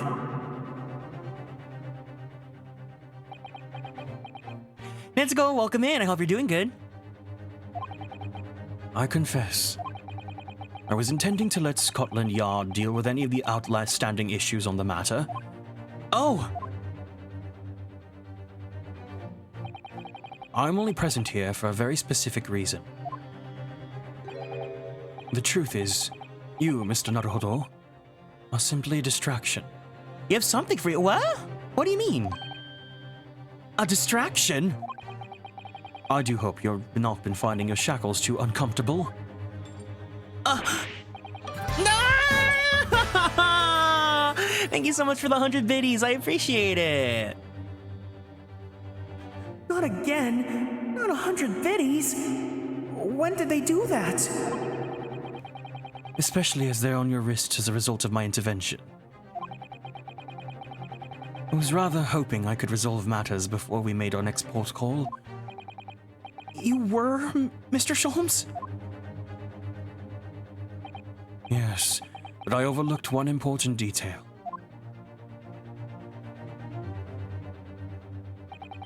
The deceased young man was a very close boyfriend of yours. Was he not? Yes. Kazuma was my boyfriend. I owe him all of my love, even.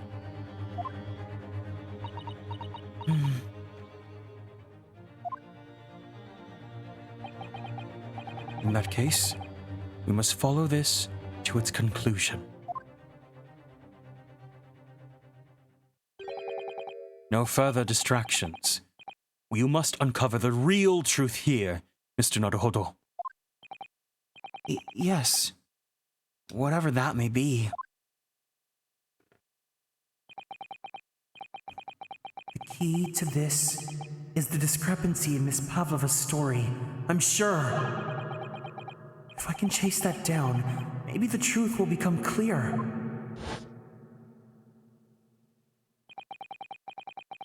The truth about how you really died.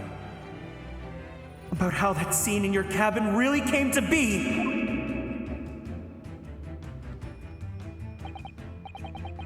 All right. I'll see what I can do. Excellent. Thank you, Mr. Naruhodo. So then, shall we begin? Yes! What should we ponder first? Is the victim who lost his life in a cabin that was bolted shut from the inside? Was this truly an unfortunate accident? He really likes putting me in cuffs, huh? And taking me out of them, don't worry. We have a safe word. Or was it, in fact, no accident at all? That is what we must establish in the first instance. But we've already established it, haven't we? The man tripped over the kitten that had climbed into his cabin via the ventilator. Tragic, yes, but still an accident. Hold it! Hold it! Ooh! His hold it was really, there was power in that. Hold it! Wait, let's just take a step back. It doesn't make sense if that's really what happened, does it?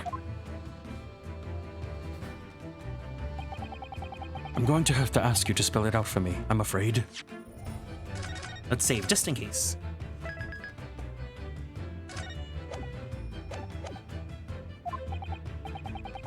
Yes, it's starting to take shape now. There's a clear contradiction between the facts and Miss Pavlova's story here. The evidence is right there in Kazuma's cabin. It's undeniable. His death couldn't possibly have been a mere accident. What's the dying message mean? I don't think, is it translated yet? Oh, wardrobe, the Russian word for wardrobe in purple ink. Because basically at the beginning of this, we were a stowaway and we were hiding inside his wardrobe. So that's why they thought that we were the one that killed him.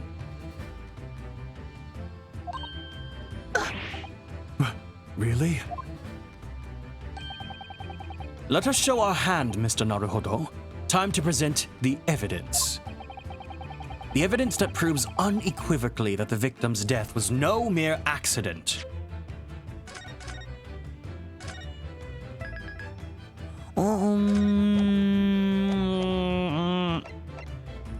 Yes!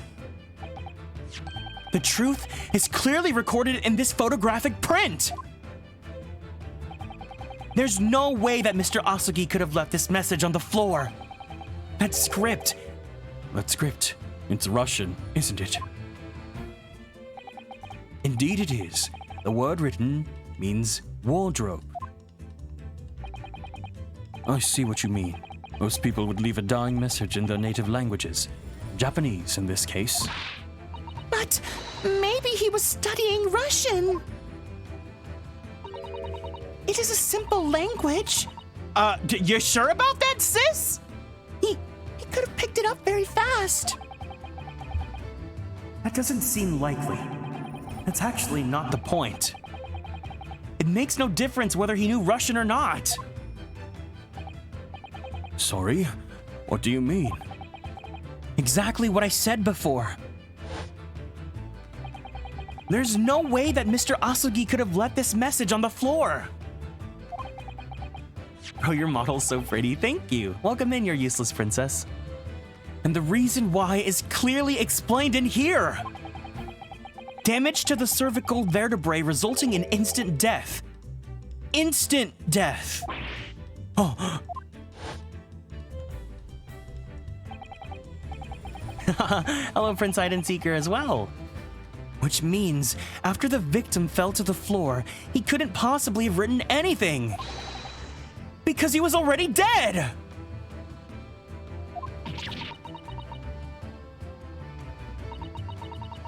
That's not the only reason either. There's a lot of royalty here now. There's something else we found in Mr. Asogi's cabin. A remnant of something that couldn't possibly have been there if what Miss Pavlova told us was true. What? So, Sasato-san has noticed it too then.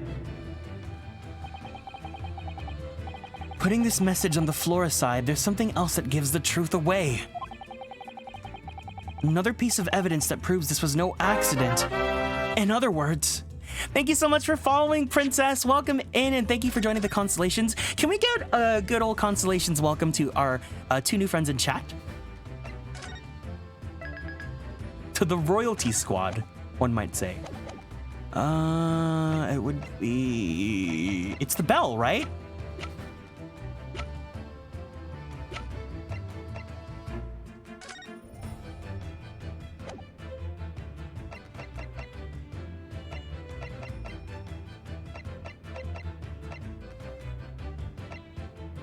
Yes!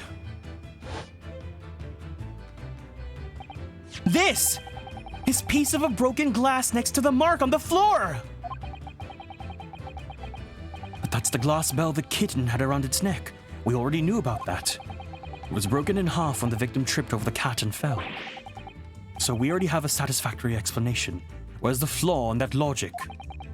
Unfortunately, there's a very big flaw. A fatal flaw! What? If that's really what happened, then how did one half of the bell end up back here in this cabin? Oh. Yes, remember that we found the other half of the glass bell in that waste paper basket. Would you care to explain that, Miss Pavlova? Oh no. Both these pieces of evidence clearly point to the same conclusion. That when Mr. Asogi died last night in his cabin, there was someone else in the room! And that same person deliberately arranged the scene to disguise the truth! In order to cover up his or her own guilt!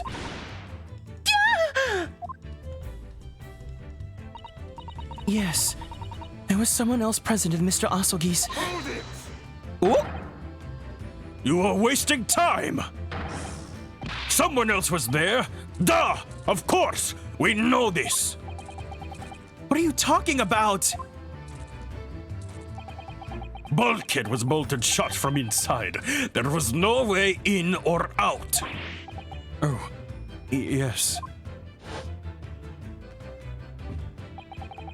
And the only other person in cabin was when young student died. Was you! Yes! It's true. I was in the cabin when it happened. You were shut inside the cabin wardrobe, to be precise about the details. But I don't know Russian. There's no way I would have left that message. Not would have. There's no way you could have left that message, to be precise about the details. Didn't you go to school, Mr. Naruhodo? When you ask a teacher, can I go to the bathroom, you actually mean, may I go to the bathroom? Would you mind? Forgive me, my dear, sweet young boy. As I was saying, this man is my boyfriend? Oh wait, which man? Which man are you talking about? Of course Ryunosuke is my boyfriend. As I was saying, that's also my boyfriend too, Kazuma. And I guess Shom's kind of as well. The person in question wrote the word wardrobe in Russian on the floor, in an attempt to incriminate me for the crime, even though I'd been asleep in there the entire time. All of them are my boy. Exactly! Adrian, you get it! Thank you for the lurk, princess. I appreciate it. It's Ace Attorney. The answer to the question could be yes. You're right. And then, the same person picked up the broken glass bell that had fallen to the floor. Z-Bear, thank you so much for following and joining the constellations. For fear of it becoming evidence that would show how Mr. Asogi really died. But why wouldn't this person have taken all the pieces of the bell anyway? Leaving half behind was always going to raise questions. Yes, well, Hello to you. Can we give a welcome in to Z-Bear? It was past 1 o'clock in the early hours of the morning. The cabin would have been quite dark. A single small lamp suspended from the ceiling would barely have cast any light onto the floor there. Little wonder then that the culprit failed to notice a fragment of the tiny item. How am I? I'm doing great. I'm here with my boyfriends and with you guys chat. You all suspect me, don't you? Hold it! Seaman Stroganoff? Nina is woman of sea. She's daughter of strong soldier. 2 years ago, they noticed her dancing skills, and she went away to join ballet company. But before, she was dancer on this ship, a member of ship's band. You do not accuse ship's angel of being criminal. Ugh, so that's it. He's got marks of this. That's what it is. I was wondering, like, did he hit his head against the grill or something? No, it's a snake. You say when the young student died, Nina was there in his cabin. Nuna no mo yepo. But that is not possible. I give my tooth. Well, this is almost interesting. And why would you give your tooth, pray? How could you be so sure? You are a great detective. You should know. Look truth in eyes. Cabin bulkhead was bolted shut from inside. Nobody could go into cabin. Not Nina, not anyone. Or you want to tell me that killer can walk through locked doors? Yet, it's impossible.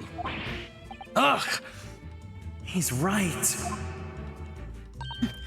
but wait, I've read about this in detective stories. People often tie thread around door latches so they can open and close them from the outside. Thread? Are you stupid? These bulkheads are not barn doors. Certainly not. These are watertight doors, as one would expect to find on any modern steamship. Constructed of heavy steel, with not a gap in sight, nor threads or needles or magnets could have been used. No, of course not. But Mr. Naruhodo suggested it earlier, so... Susato-san, how could you shift it onto me like that? So, Seaman Stroganoff has a valid point. The cabin door couldn't have been bolted shut from the outside. Not necessarily. What? I put it to you that I could bolt this cabin door without laying a finger on it. And in this very cabin, we can see the traces of the method I have in mind, or have been used here. I don't believe it. Well, Mr. Naruhodo, I believe you know what I mean, don't you? A way to shut the bolt of the cabin door from the outside? Sherlock woof woof woof bark bark. One way does spring to mind, yes. Do you really know what Mr. Sholmes means, Mr. Naruhodo? Yes, and so should you. Because we've seen it happen. Oh, hey, Kieran. What, you guys don't care about me anymore? You guys only care about the boys you see on screen? And not about the boy you see in the bottom left corner? You guys don't care about me? Indeed we have. So, would you care to do the honors, Mr. Naruhodo? How's Great Ace Attorney? It is gay. I'm playing Splatfest. Man, wish I could do that.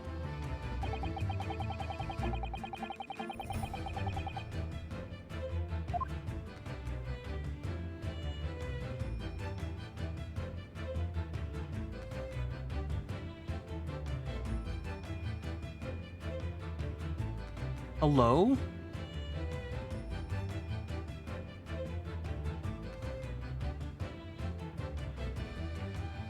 Yes! Yes! This is it! This shows how it was done! It certainly shows how something was done, I concur.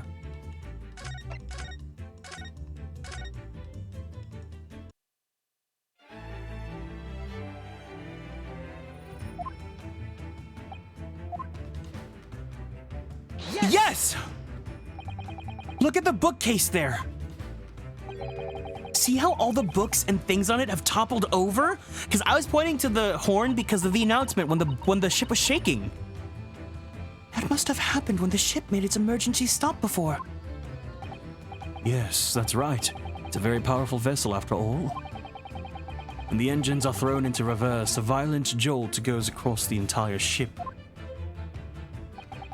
Any small objects that aren't fastened down are bound to fall over. I believe, yes, it's what's known as the force of inertia acting on the objects. Is there nothing Susato-san doesn't know? Or that isn't in her book at least? Well, whatever it's called, the same force that pushed over those books in the bookcase also made something else in this cabin move, and I'm not talking about this bussy. The bolt on the cabin door. It was very obvious just after the emergency stop that the ship made earlier. We had come into this cabin not long before, and we hadn't bolted the door. But then...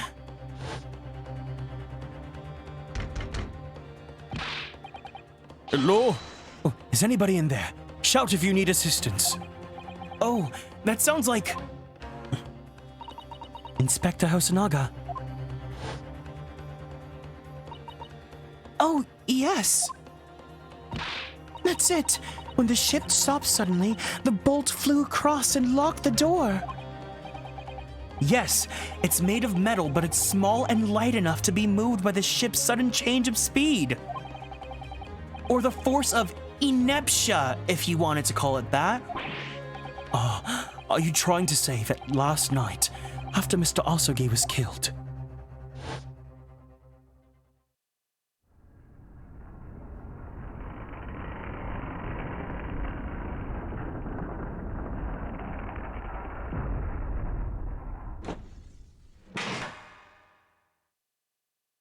Bum bum bum! The SS Buria made another emergency stop? when I woke up this morning and looked around the cabin, I thought it looked a little odd. All the books on the shelves had toppled over. And the ornaments. It was almost as if someone had run their hand across the shelves and deliberately knocked everything over. Oh yes, I remember that. And I stood them up all again, didn't I? Then, while we came into this cabin, we were surprised to see the same thing in here. All the books and everything had toppled over, just like in Mr. Asogi's cabin. Oh my. Do you have anything to say about this, Miss Pavlova?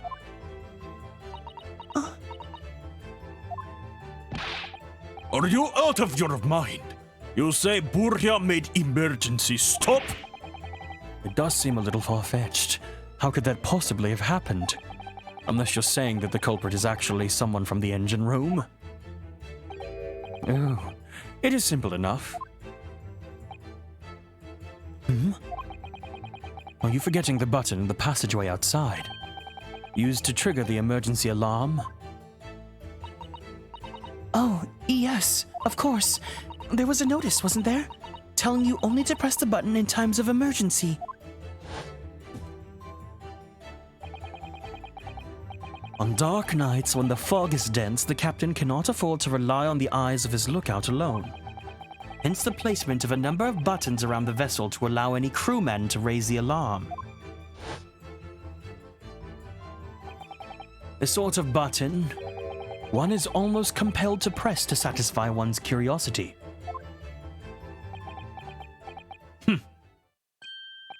Wait! It was you! When the button is pressed, two things happen in the interests of safety. The emergency alarm bell rings, and the vessel comes to a complete stop. As indeed it did a little earlier today. Oh.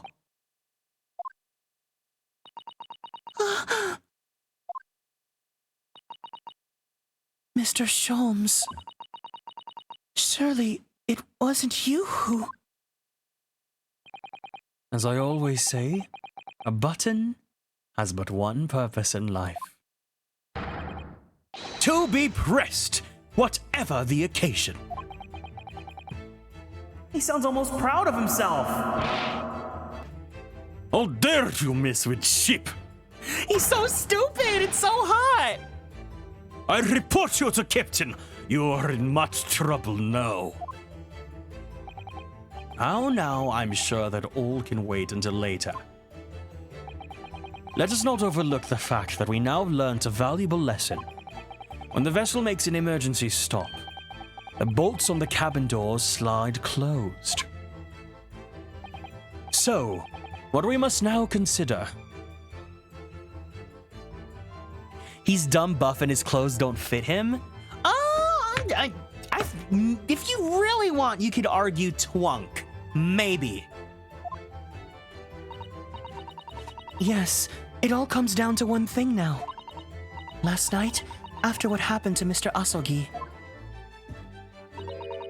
did this ship make an emergency stop, or did it not? You are idiots. Oh, you're talking about Biff. Beef. Beef Stroganoff. His name is Beef Stroganoff. Oh, do you have a crush on Beef Stroganoff, John? That's cute. You are idiots. Moria is huge ship with many passengers. It makes emergency stop even in middle of night. There would be chaos everywhere. What are your thoughts, Mr. Naruhodo? I mean, it's only these two. Let me look at the people. Yeah, Beef Stroganoff, Grimesby Roylott, Nikolina Pavlova.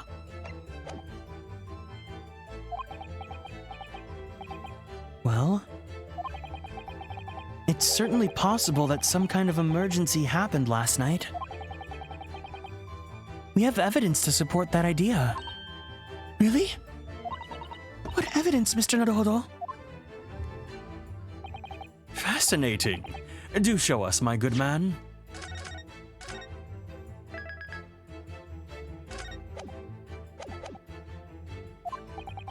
What evidence promotes the theory that some emergency gripped this vessel had last night?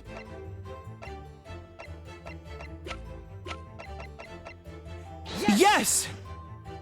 This! You see? Do you see, Mr. Sholmes? Most regrettably. One second.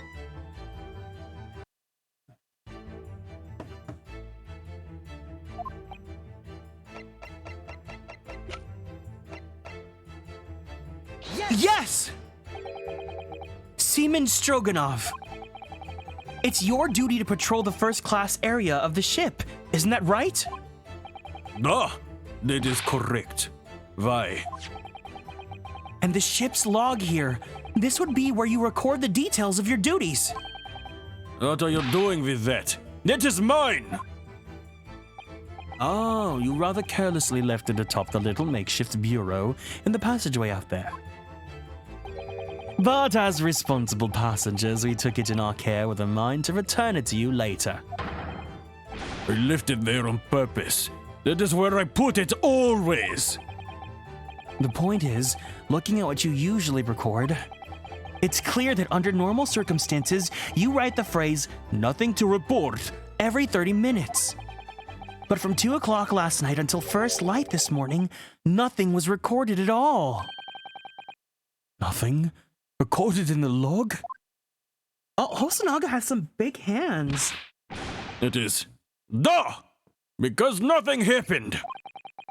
But if nothing happened, you would normally write "nothing to report," wouldn't you? Indeed so. Which tells us that shortly after 2 a.m., something happened here aboard the SS Borea. Pluto likes cats. Hello to you. Welcome in. Something sufficiently significant to make you forget your fill in the ship's log, in fact. Are you suggesting that the ship really did make an emergency stop in the middle of the night? Thank you for following and joining the constellations. Welcome in. Stop talking rubbish!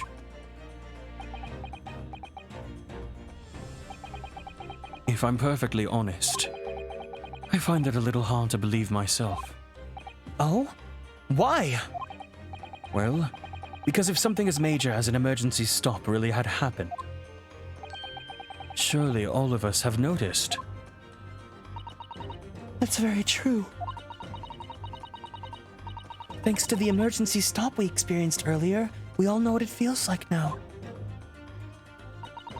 The ship lurched so violently, and the alarm bell was so loud. I can't imagine that anybody would sleep through that, even if it happened in the dead of night. Well, no, that's a good point.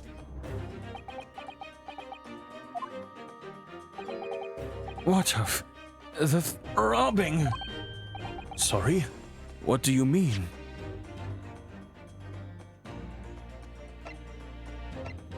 Love the vibe here. Plus, Ace Attorney is amazing. Yeah, I love Ace Attorney. And thank you.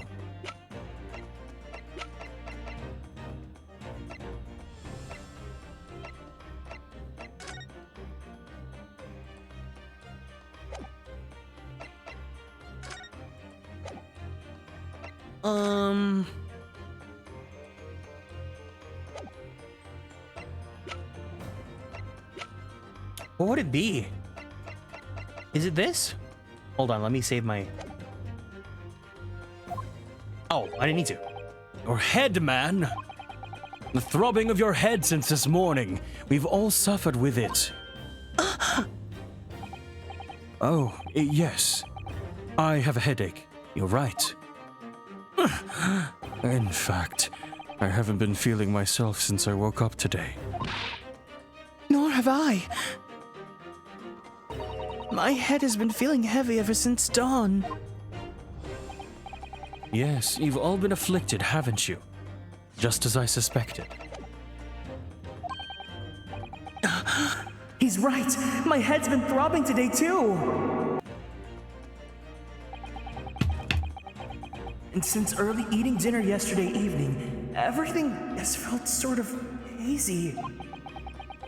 I can't really remember anything that happened after I climbed back inside the wardrobe. Then, the first thing I noticed this morning was throbbing pain in my head. I had already been dragged out of the wardrobe. And had those handcuffs put on me by that point. Why didn't I wake up when that was all happening to me? Tell me, Mr. Naruhodo. You boarded this vessel as a stowaway, didn't you? Oh, well... Yes. Sorry. The stowaway class of accommodation doesn't usually include meals. What did you survive on? Well... Kazuma looked after me. He would always feed me food, and he would give me a little kiss afterwards. He was always happy to share his meals and his lips, and hold me tight before I go to bed inside his wardrobe. So you enjoyed some of the whole roast chicken dish that was served yesterday evening, I take it? Yes, in fact, I had all of that. Kazuma wasn't fond of chicken. Oh, really? So the victim didn't eat any of the chicken at all? That's right, he didn't touch it. Is that relevant? My dear fellow, does that not strike you? Oh, Mr. Sholmes, do you mean to say that there was something wrong with the chicken? Yo, welcome in, Genrax. I do. No! Really? Is that really true? The meal prepared for the passengers last night must have been tampered with. Tampered with by the addition of a soporific, designed to induce a very deep slumber in those who consumed it. A sleeping drug? Do you mean whoever did this laced every meal with a sleeping drug so that no one would notice the ship's emergency stop? Mr. Naruhodo, of course that's not what Mr. Sholmes means. What a far-fetched idea. Clownington, thank you so much for following and joining the constellations. Precisely. Lacing every meal of every passenger on board with a soporific drug would certainly be impossible. Unless, that is, every single member of the crew was a conspirator! What? Mr. Sholmes! Well, seamen...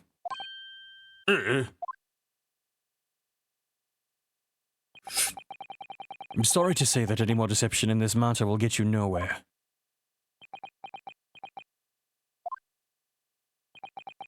If you refuse to talk, there would have been an inquiry made through the shipping company, of course. And were that to happen, every member of the crew, and the captain himself, would be hauled over by the coals. For aiding and abetting a renegade.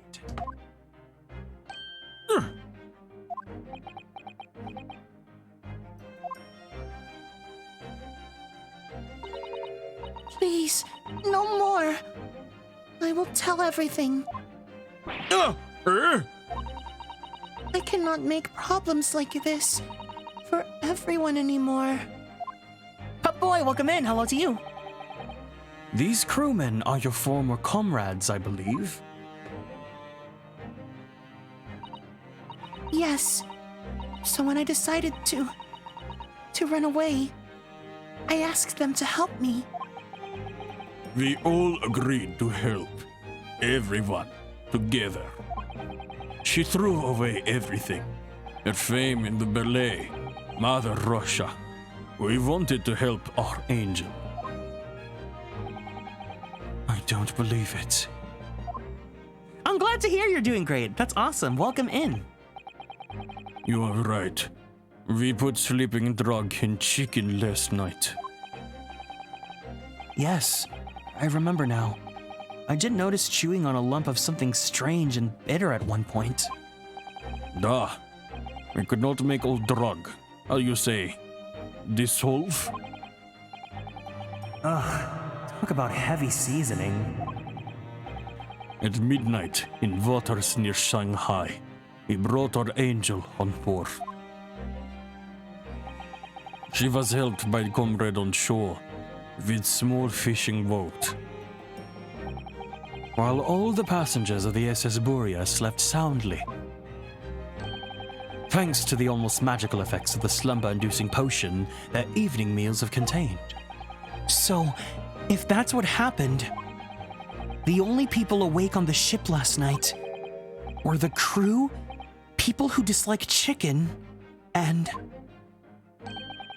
the newly boarded passenger, Miss Pavlova. That means it would have been possible for you. You could have used the emergency stop trick to lock Kazuma's cabin door.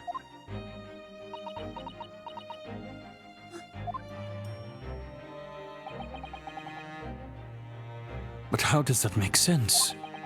Surely every cabin door would have ended up locked in this case, and there would be complete chaos. Oh, I wouldn't say so. What? Ah, of course!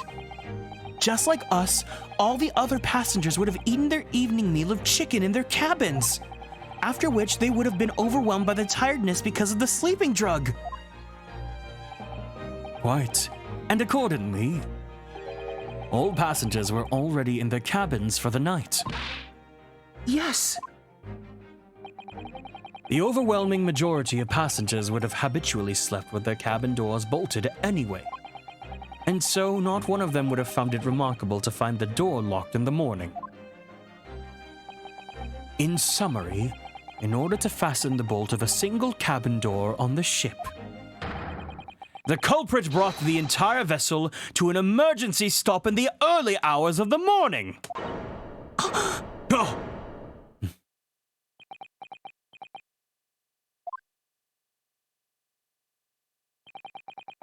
You've talked long time and said many things.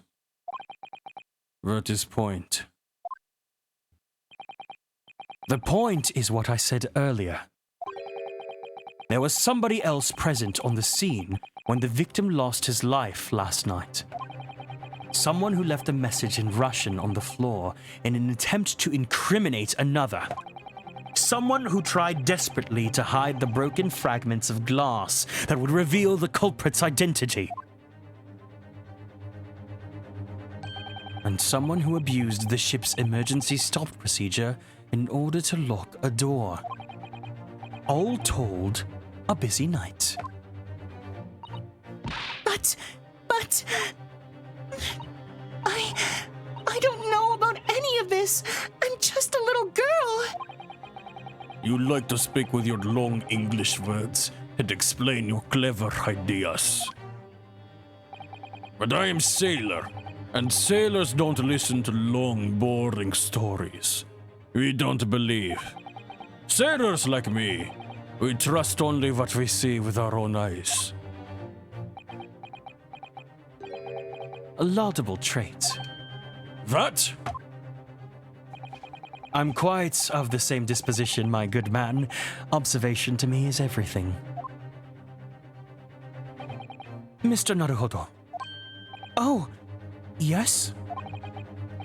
Do you hear it? That accusatory cry of guilt on the wind. What accusatory cry of guilt? Sorry, you've lost me. Proof of involvement, man. But you can't hear such a call with your ears. No. You must hear it with your eyes, for observation is the basis of all deduction. What are you talking about? I believe the time has come for one final logic and reasoning spectacular to expose the truth. I'm waiting for someone named John Vodka to show up at this point. I love that. I think Beef Stroganoff is the funniest name I've ever seen in this franchise. Besides, like, Wendy Oldbag. But welcome in, DC. Hello to you. Looks like we're gonna do another logic and reasoning spectacular, which means we're gonna do another correction of that. So I'm gonna go ahead and pop the BRB really quick because I need to go use the bathroom. So I'll be back in just a second.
All right.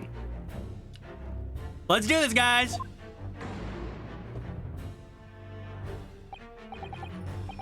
Oh, they're portraits. So, Mr. Naruhodo, your assistance, if you please. With what exactly, Mr. Sholmes? You got this, Kieran. Flex that big brain on it. Nezuko, thank you so much for the biddies. I appreciate it. Were you saving that for when I got back? With observation, my dear fellow, just as I said. Of these two prevaricators. Observation? If you remember, Mr. Naruhodo, we know that somebody tried to fabricate evidence, don't we? By tampering with the scene of Mr. Asogi's death.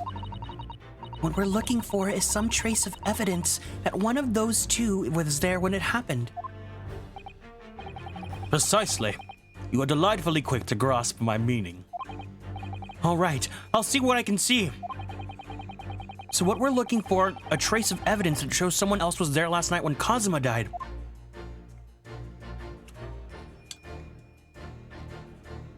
Yes! Yes! That was easy. Seaman Stroganoff. Been back since like an hour ago. Made myself a nice dinner, a French toast, scrambled eggs, and some thinly sliced beef. Beef. Thank you so much. And you guys don't have to do this, but it makes me like super happy whenever you guys are like, oh yeah, I've been here. I've just been lurking. I totally appreciate whether you guys are actively like chatting with me or if you guys are lurking. But it just makes me, I think it's really sweet whenever you guys get out of lurking to tell me that you're here.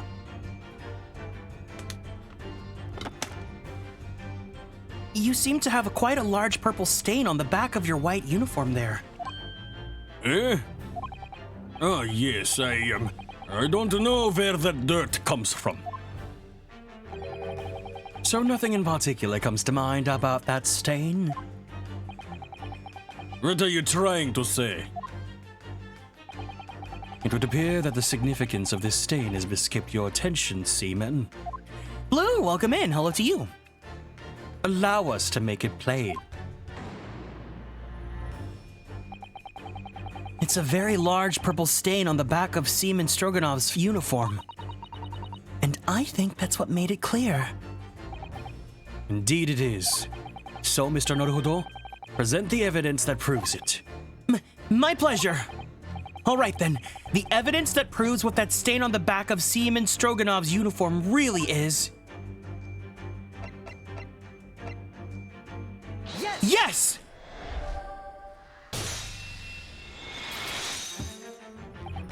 Yes! It's this photograph, and the ink it shows! That's what caused this stain on your uniform! Ink? A rather unusual color of ink, purple. Ah, the penny drops. At last. Now you see the significance. The Russian word on the floor next to the victim's body was written in purple ink. And the stain on the back of your uniform is ink in exactly the same color! If the ink had been dry, it couldn't possibly have stained your uniform in that way. Which means... you must have been present in the cabin in the moments immediately after the ink was spilt. All right. Yes. It was me. I did it. Everything. Oh, Relix, do you want to know what this guy's full name is? Hey, let's take a look. Let's take a look. His name is Beef Stroganoff. Beef Stroganoff. His mom named him Beef. Beef. Like beef, like B-E-E-F is funny, but B-I-F. Beef is funny. It's like when you try to cutify words. I arranged everything in dead student's cabin to make it look like wardrobe man did it. Then I pressed button to make Burya do emergency stop and bolt cabin door shut. I did everything so no one would suspect her angel. Carried him for 9 months just to name him Biff. Biff, please. Don't worry, Angel. Let me do the talking. It was after 1 in the morning. I was on duty, patrolling passageway. Then our angel came to me. She was white like shit. She was white like shit. I'm sorry. Biff, please, you must help me. I went with her. The door to cabin number 1 was open. When I looked inside, I saw student boy on floor. What happened here?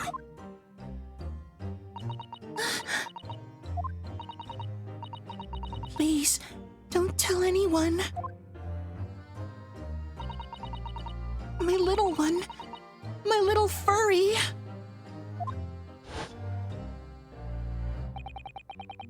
Everything that happened in the cabin is like Angel told you. The kitten escaped through ventilator into Mr. Asogi's cabin. Oh, wait. The kitten escaped through the ventilator into Mr. Asogi's cabin. Then he tripped over it and broke his neck when he fell to the floor? Yes, that is right. So after the incident when the cat ran away, Miss Pavlova then visited the cabin next to hers. Only to find its occupant lying lifeless on the floor. She said she was worried when she heard sound of something falling on floor. That's when she went to look. No, Angel?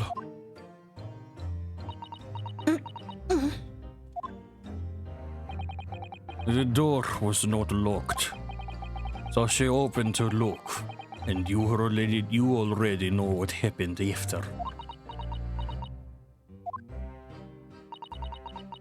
There's just one thing, if you wouldn't mind. What? When you went to Mr. Asogi's cabin, Miss Pavlova, was he already dead? Why? I already told you! When Nina opened door of student's cabin, I was asking Miss Pavlova.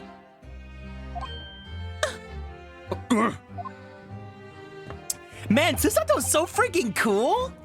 I like her. Well, Miss Pavlova, She's like the most hard ass out of all of them here. Yeah. Oh. Yes, that is right. I saw him. It was dark and he was wearing black, but Mrs. Lover, thank you so much for following and joining the constellations. Welcome in. he was the one on the floor. Not moving. I was scared.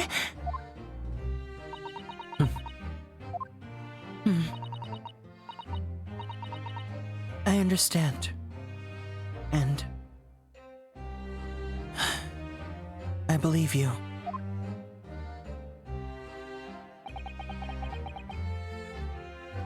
So is that finally it now? Have we discovered the real truth about Kazuma's death at last? Ah, something very nearly slipped my mind. Oh, Mr. Sholmes? This photograph? Yes, I took this myself, you know. The cause of death was a broken neck. Therefore, the victim died instantly. And the unfortunate incident that precipitated these events, a kitten on which the victim stumbled. However, if those are the facts, there is one particular area in this photograph that seems to me somewhat unnatural.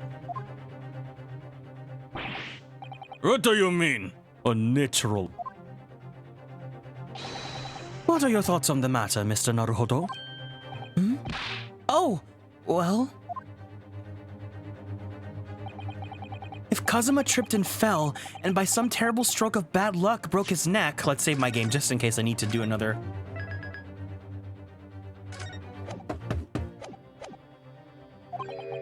Which part of this photographic print seems unnatural?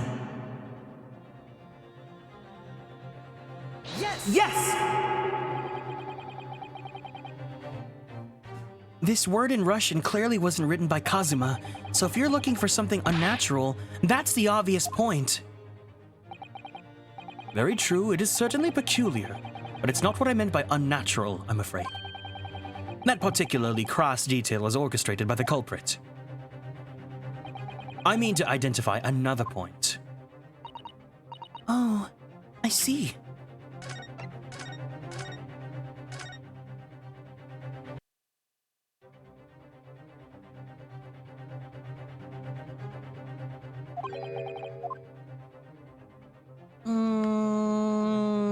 Is it his kissable lips? Or his even more kissable nose?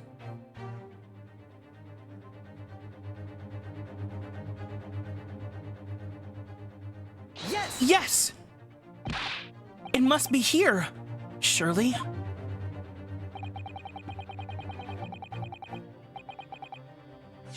No. Am I supposed to have chosen the finger?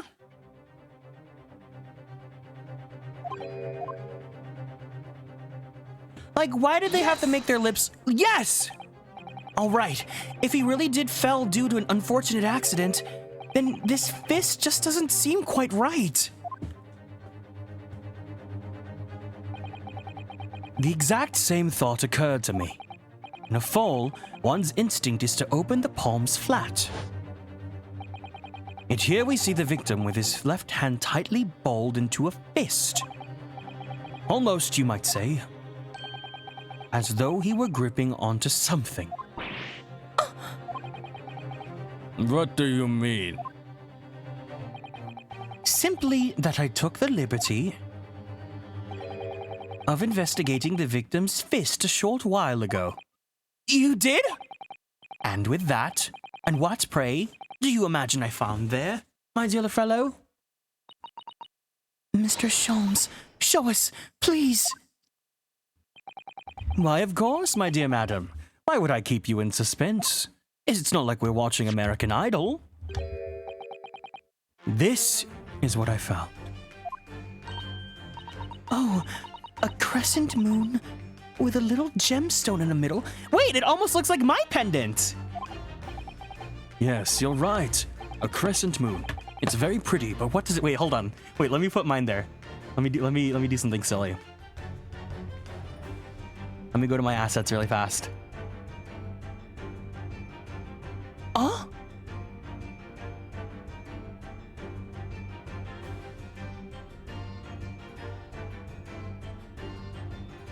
Oh my goodness!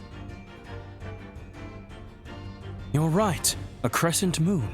It's very pretty, but what does it tell us? It tells us nothing.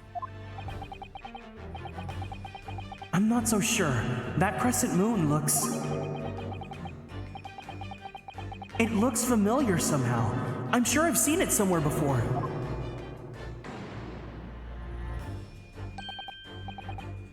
Observation, Mr. Naruhodo. Observation, Mr. Naruhodo.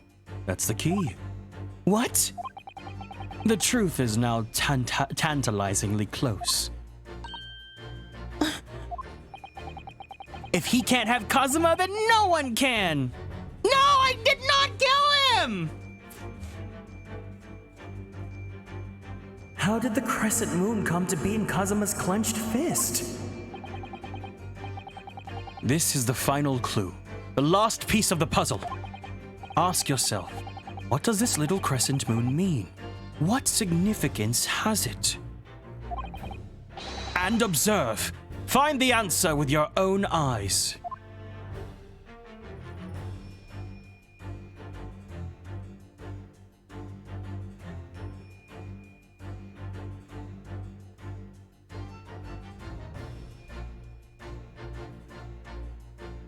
Yes!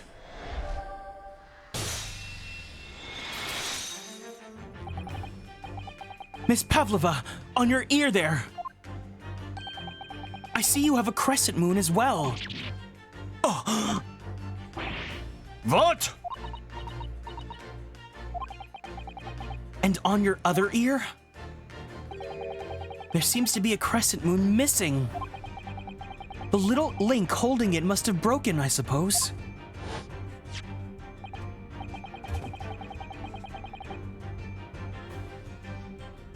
Now, the missing crescent moon was found in the victim's clenched fist.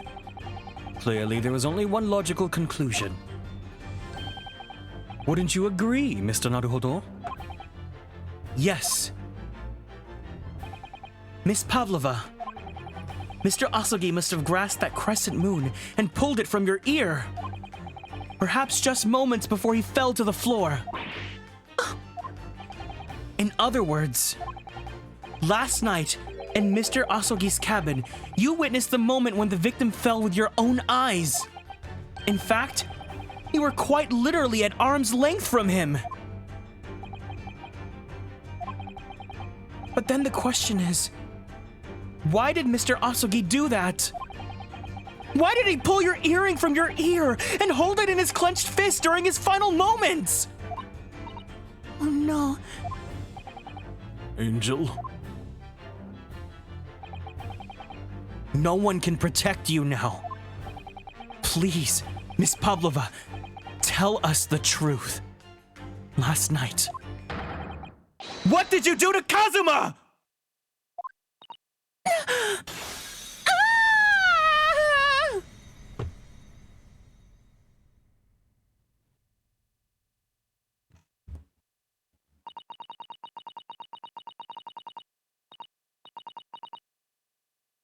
When I think about everything that happened yesterday, it was too much.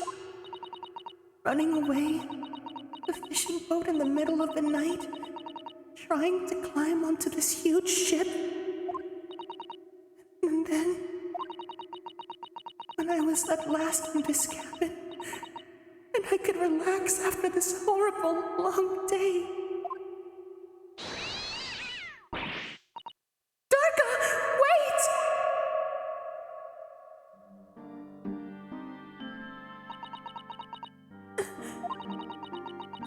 Believe it when she disappeared through the ventilator. I tried to call her with a little whistle. I tried waving her favorite toy, but nothing worked. Darka would not come back.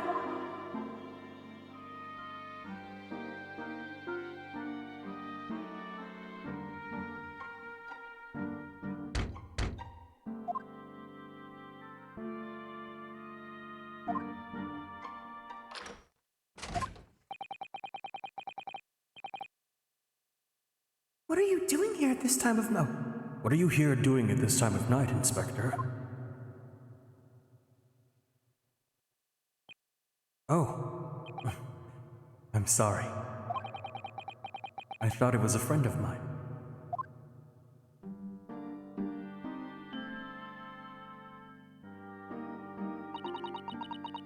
The young man from your country. He was very polite and very kind, and very handsome and very hot and possibly also very homosexual. He helped me to find Darka, and he promised not to tell anyone. But then, when I had my friend in my arms again, and I was going to leave the man's cabin... Just a moment. Sorry, but... Oh, yes? I'm sure I know your face. I've seen you somewhere before. Ah, of course. You're Nikolina Pavlova, aren't you? The Russian ballerina. Huh? No! I don't know that name. My heart nearly stopped when he said that. He knew who I was. How could this man from a land in the faraway east know a Russian ballerina? Yes, I saw your performance in Japan. The beauty of the ballet makes a deep impression on me. What's a fandom you're a part of that you'd be confident enough to answer anyone's questions about it? Probably like Fire Emblem, maybe. But what are you doing on this ship? I'm sure I read that your ballet company was performing in Shanghai at the moment. I can't fool him. I have to tell him the truth and hope he doesn't tell anyone. I have no other choice. I see. So you've run away. Please keep my secret. Don't tell anyone. Give me a moment. I could use another opinion.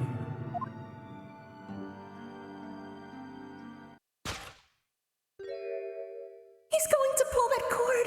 He's going to tell the captain. Why did I think I could trust him?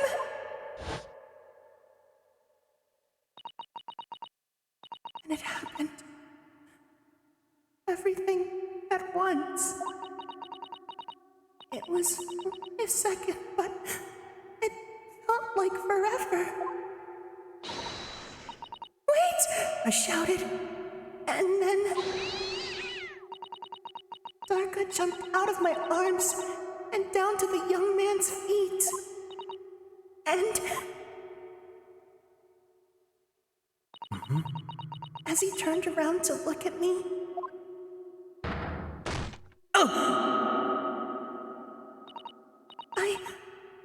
I pushed him. I don't even know why. I don't know why I did it. I was just so scared. And I had to stop him from telling anyone about me.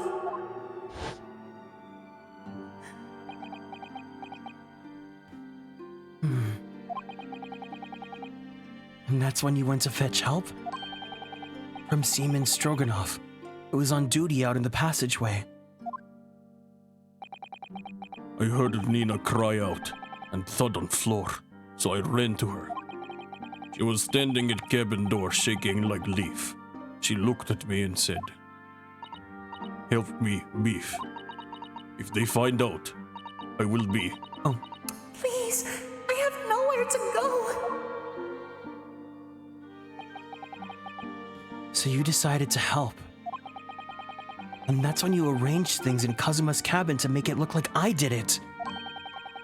So that no one would suspect the passenger in the cabin next door? Yes. I went into cabin and looked around to make sure there was nothing to show Nina was there. And then I found Stowaway in wardrobe, still sleeping. Hi, Lily Cakes, welcome in. Right. That's when he found me. So, he worked out a plan to lay the blame on the stowaway. I closed wardrobe doors and put back strange paper sign. Luckily for me, that's the only reason Susato-san started to believe me when I said I was innocent. I dragged young man's body to good place and used ink that was spilling to write on floor. I'm feeling potatoes as I'm watching, don't mind. No problem. Thank you so much for even coming in. I wrote. Oh, wait, actually, can I get... No, I can't write that out. I don't know what that is. So that person who found him would look inside wardrobe and find Stowaway. And tell me, what of the glass bell? It was by my feet, so I picked it up. I see. But it was dark in the cabin. I didn't notice the other half. Then Angel went back into her cabin, and I finished job. By pressing the emergency alarm button in the passageway? Yes. Accordingly, the SS Buria did indeed come to an emergency halt a little after 2 a.m., thus enticing the bolt on the cabin door to slide shut, creating the locked room mystery.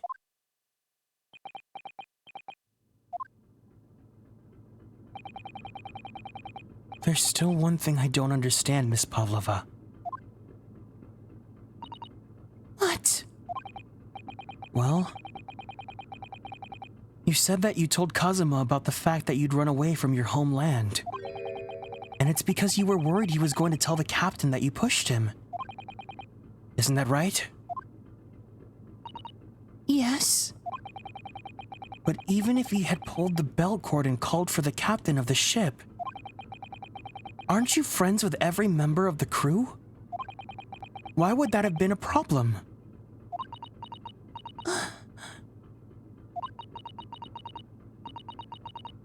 It was what he said first. That made me scared. What he said first?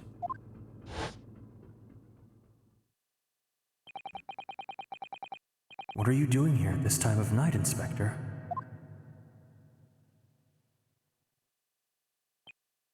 Oh, I'm sorry. I thought it was a friend of mine. He said an inspector was his friend. Oh, yes, meaning me, who was supposed to be acting as his bodyguard. I thought that if police knew about me, they would arrest me. So before he could pull the bell cord, May I stop you a moment, please, Miss Pavlova?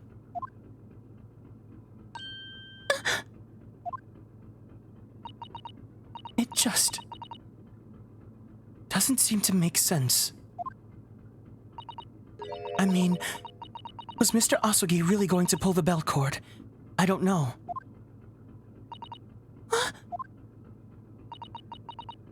What do you think, Mr. Naruhodo?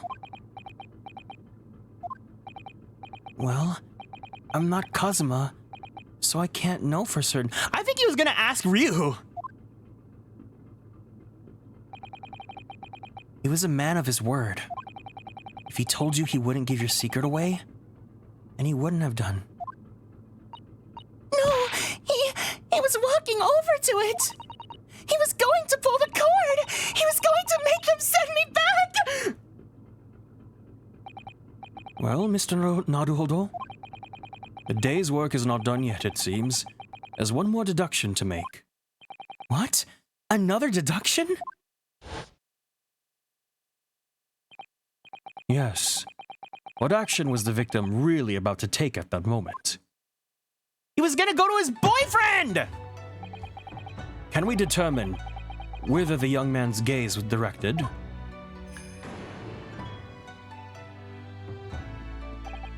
First, consider the victim's location within his cabin. It's me! He's going to me! He was gonna go to his boyfriend! I wanna kiss him! And that's easy. I remember every detail of that room. I mean, yes, I spent quite a lot of time in the wardrobe, but still. That cabin has been my home for this entire voyage. So this is how the cabin looked last night, when Miss Pavlova visited Kazuma-sama? Yes, it's exactly how it was. Are you ready then, Mr. Naruhodo? Yes! If there's one thing I've learned today, it's that a simple gaze can reveal all manner of truths. And not only that, in order to draw the right conclusion, you can't afford to be out by even a little bit when you're following a gaze to where it lands. So, when he turned away from Miss Pavlova, what exactly was Kazuma looking at? Take that! Take that! Take that! Take that! Considering everything that happened last night, certainly, it may have looked as though Kazuma was going to ring the bell cord. Yes, however,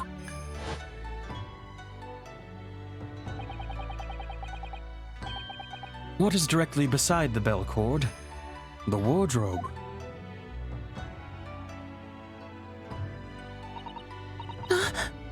Wardrobe?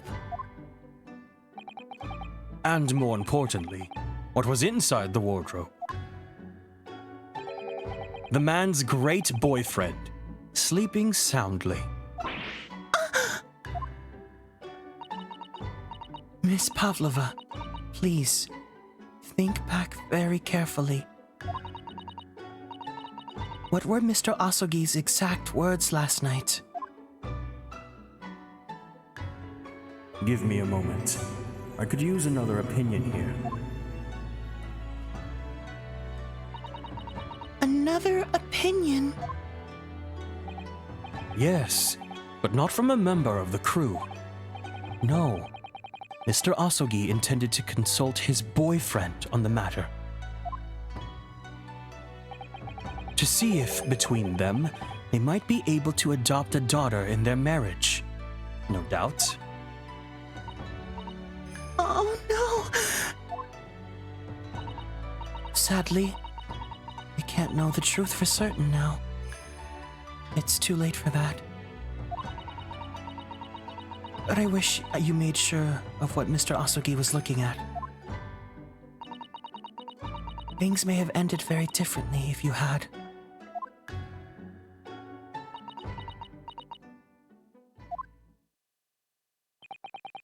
Miss Pavlova,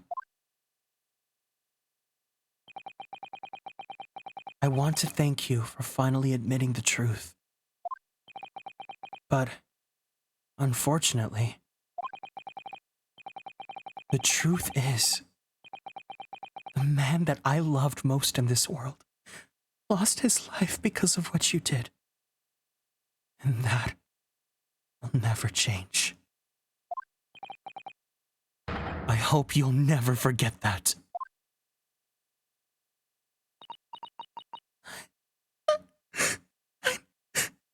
I'm sorry. Really? I'm so sorry. Oh my goodness gracious! Hold on. See and Breezy, thank you so much for the raid. Welcome in, gamers. Hello. Nice to meet you all. The Bee Brigade is raiding. We got some bees. We got some sweet old honey coming in. Welcome in, guys. Thank you guys so much for joining. Bastard Kitties, thank you so much for following and joining the constellations. For anyone that is new here, it's nice to meet you guys. My name is Kieran. I'm a magical boy idol VTuber. Brianna Harris, thank you so much for following and joining the constellations as well. And Cian, hello to you. My name is Kieran. I'm a Magical Boy Idol VTuber. I'm also a queer Filipino-American voice actor for animation, anime, and video games. So if you guys play Fire Emblem Heroes, I provide the English voices for Sane and Rickard in that game.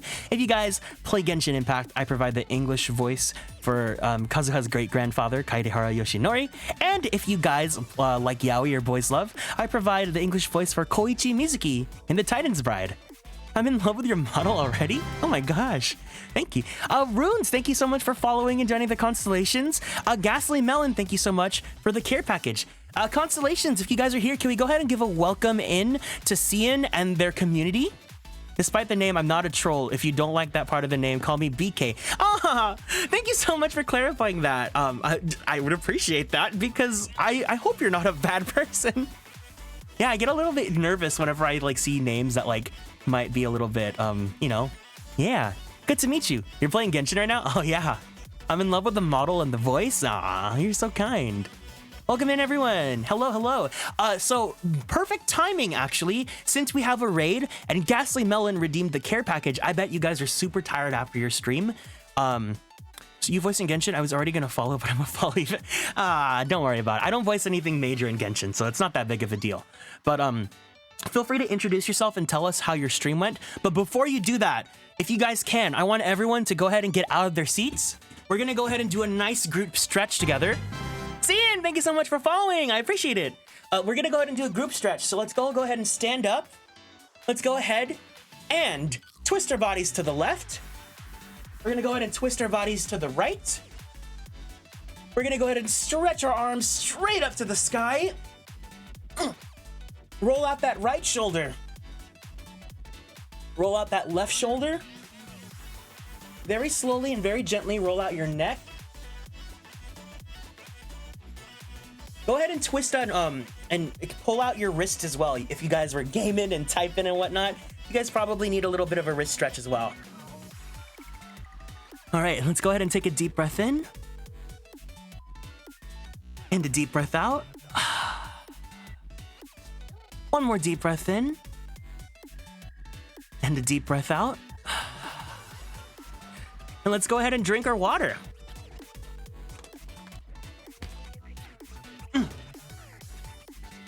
That was good. Thank you. You're welcome.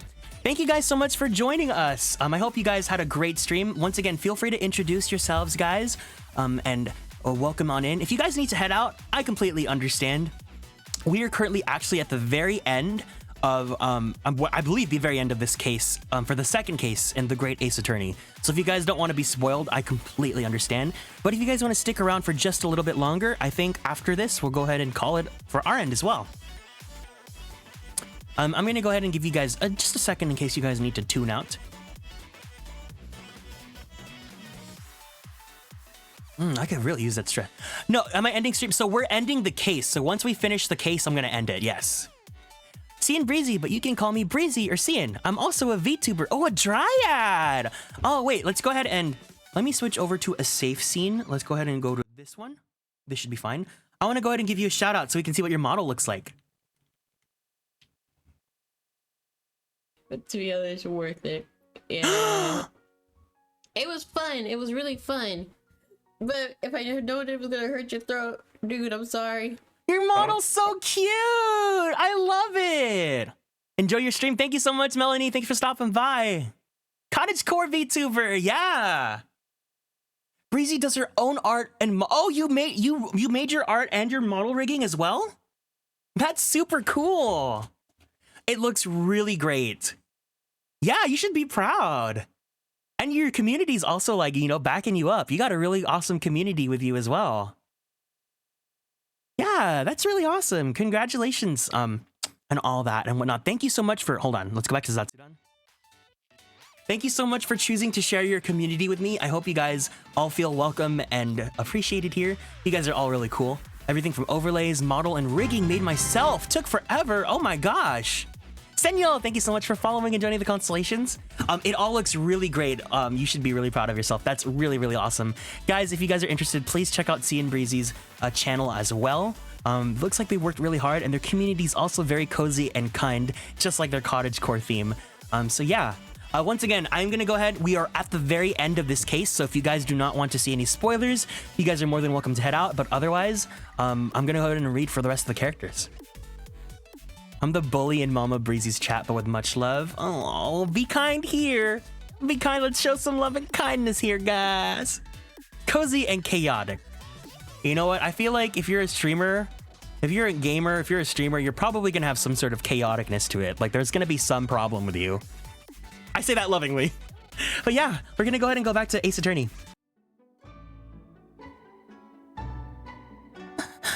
What have I done?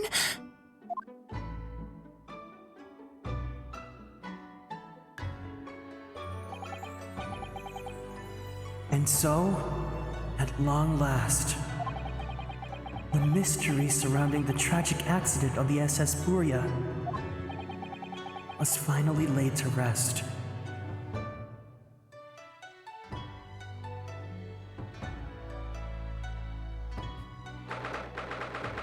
January 9th, 7:14 p.m. SS Buria, first class cabin, passageway.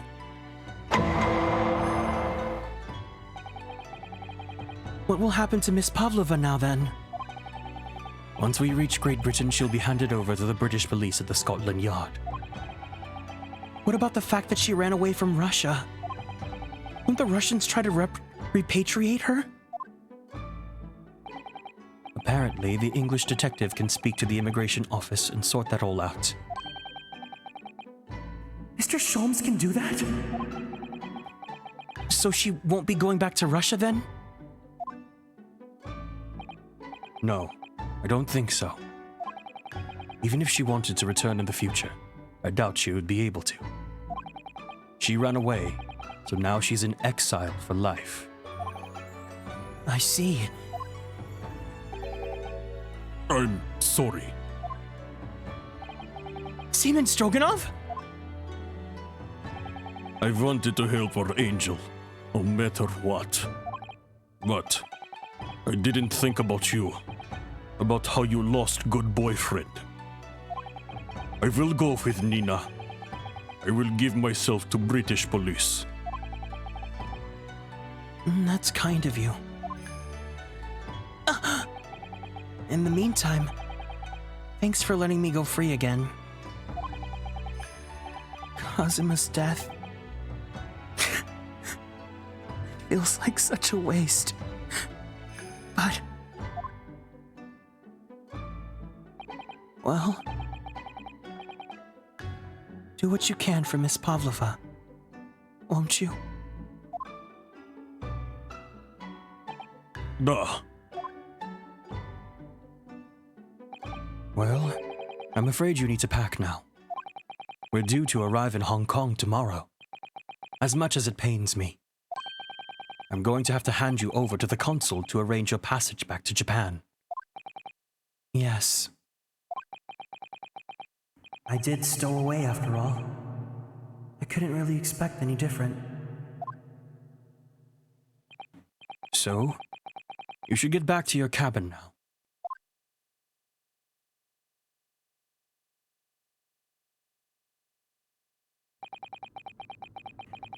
It looks like my study tour to Great Britain is over before it's even begun then. To think that only days ago, Kazuma and I were laughing together about how he'd tear up the streets of London. How he'd pull me in to his arms under the moonlight.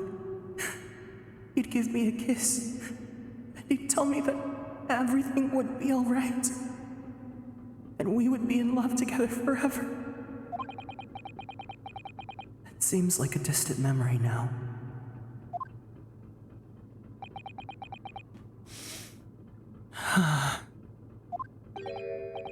Oh, what's that? Is it someone weeping?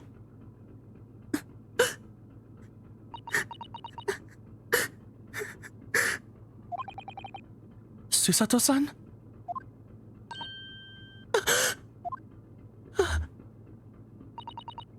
Naruhodo-san, I didn't know you had returned. Oh, well, I haven't been back long. Inspector Hosonaga just told me I should pack.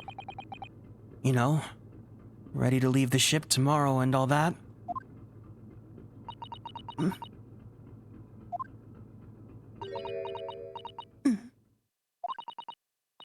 I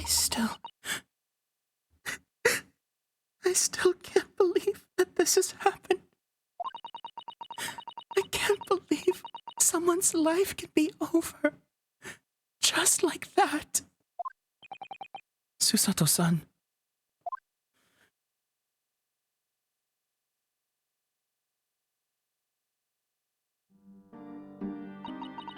He had such grand ideas for this visit to Great Britain.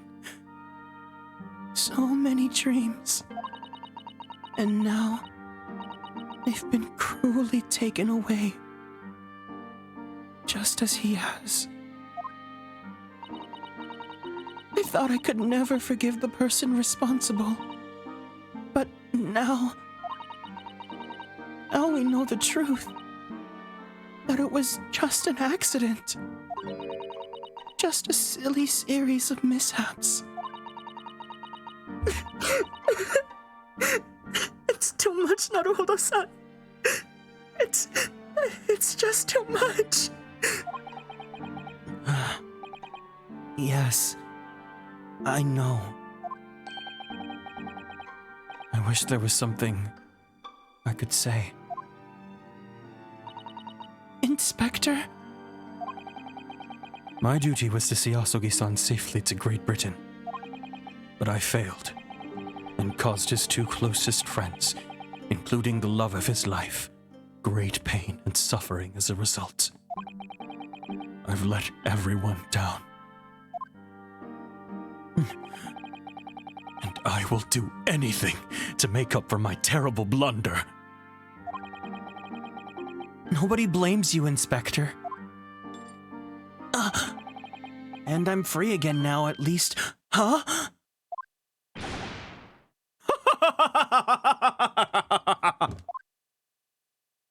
Oh! Surprised, Mr. Naruhodo? Well, what is the meaning of this? Oh, a trifling matter.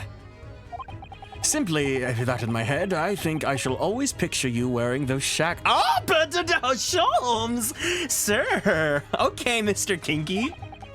Without them, the balance seems all wrong. It's distracting. I can't help myself but just keep looking at you. Nezuko, thank you so much for the biddies. Sorry? So I decided to restore them, for old time's sake, shall we say? You are a stowaway, after all.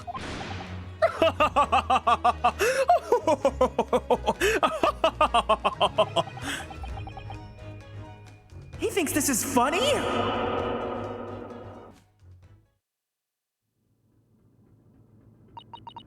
Mr. Sholmes.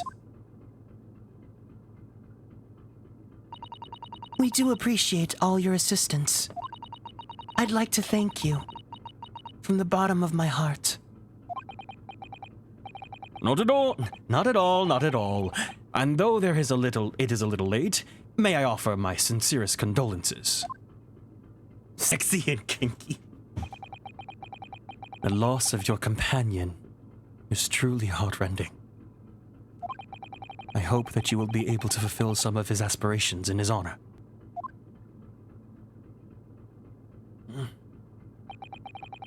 I'm afraid that won't be possible. We shall be disembarking at the next port, in Hong Kong. We have to return to Japan and make a full report about everything that's happened. What? Wait a minute! It's just me that has to go back, isn't it? I mean, I was the stowaway!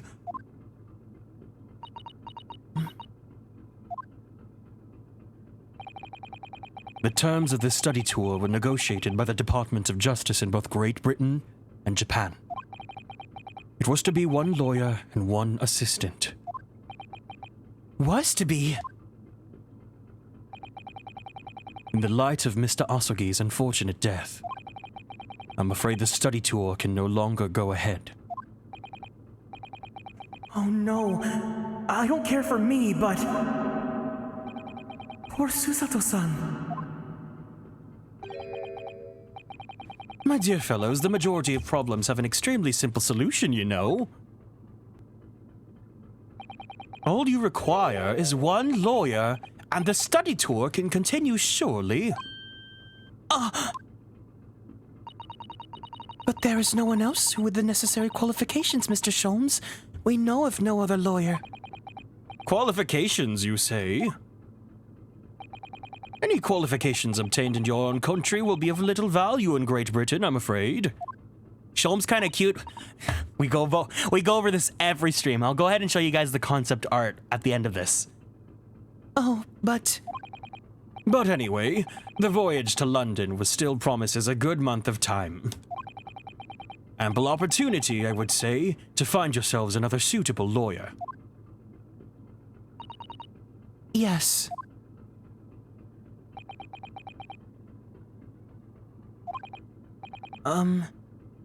Miss Susato?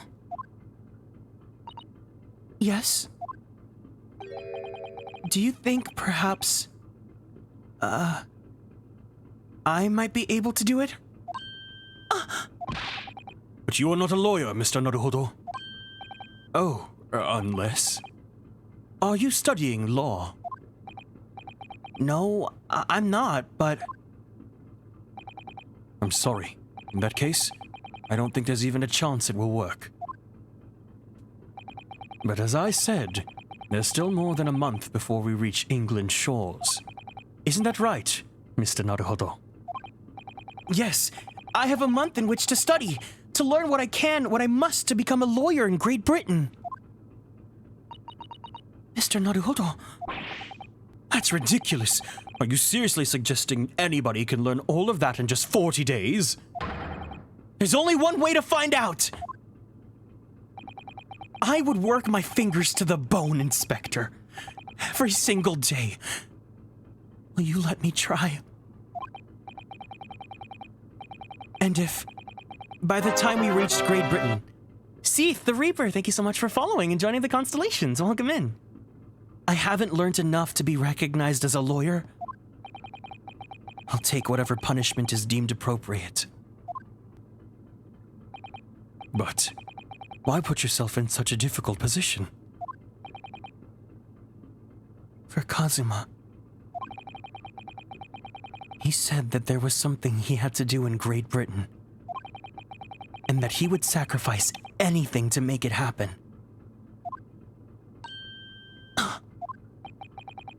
He was passionate about it. I can't let all that passion just come to nothing. And anyway, it's for my own benefit too.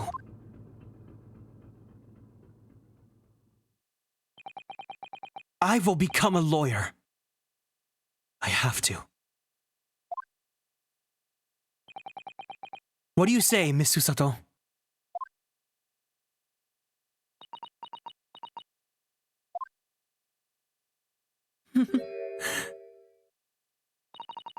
I think it's a wonderful idea. Thank you. So, what does our bespectacled inspector friend say? How to be a great lawyer. Be a hot anime man. Are you serious? One lawyer and one assistant. The numbers are indisputable. No, it's madness! Yet fascinating, wouldn't you agree? Fascinating? Duty and rules are the dull routine of existence that we all abhor. Give us interests. Give us fascination.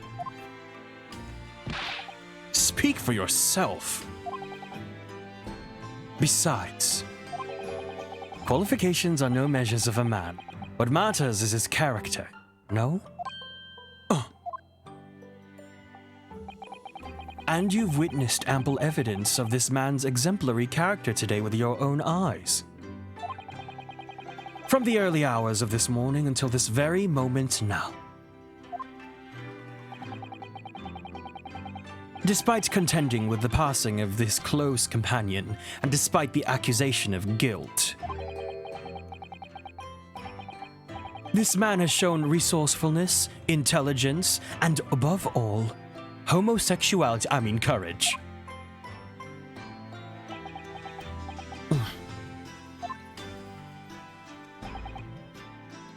Very well. I'll think of a clever way to reward my report to the Department of Justice. Inspector! After all, I did just make a promise, didn't I? I said that I'd do anything at all to make up for my shortcomings here. Oh, thank you, Inspector. If you'll excuse me, I must pay a visit to the captain's quarters, I think. I need to discuss what to do next, and how best to make my report. Hosanaga's pretty cute. I like him. Are you really prepared to attempt this, Mr. Naruhodo? Yes. I'm going to try. I wonder. Would you consider teaching me what I need to know? Everything about being a lawyer?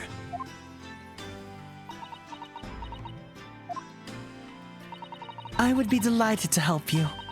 I am a judicial assistant after all. Thank you! And, Mr. Naruhodo, I'd like you to take charge of this. What? Me? Are you sure? I'm sure it's what Kazuma-sama would have wanted. Its name is Karuma. It's a great sword that's been in the Asogi clan for generations. Very well. I accept. I will treasure it, always.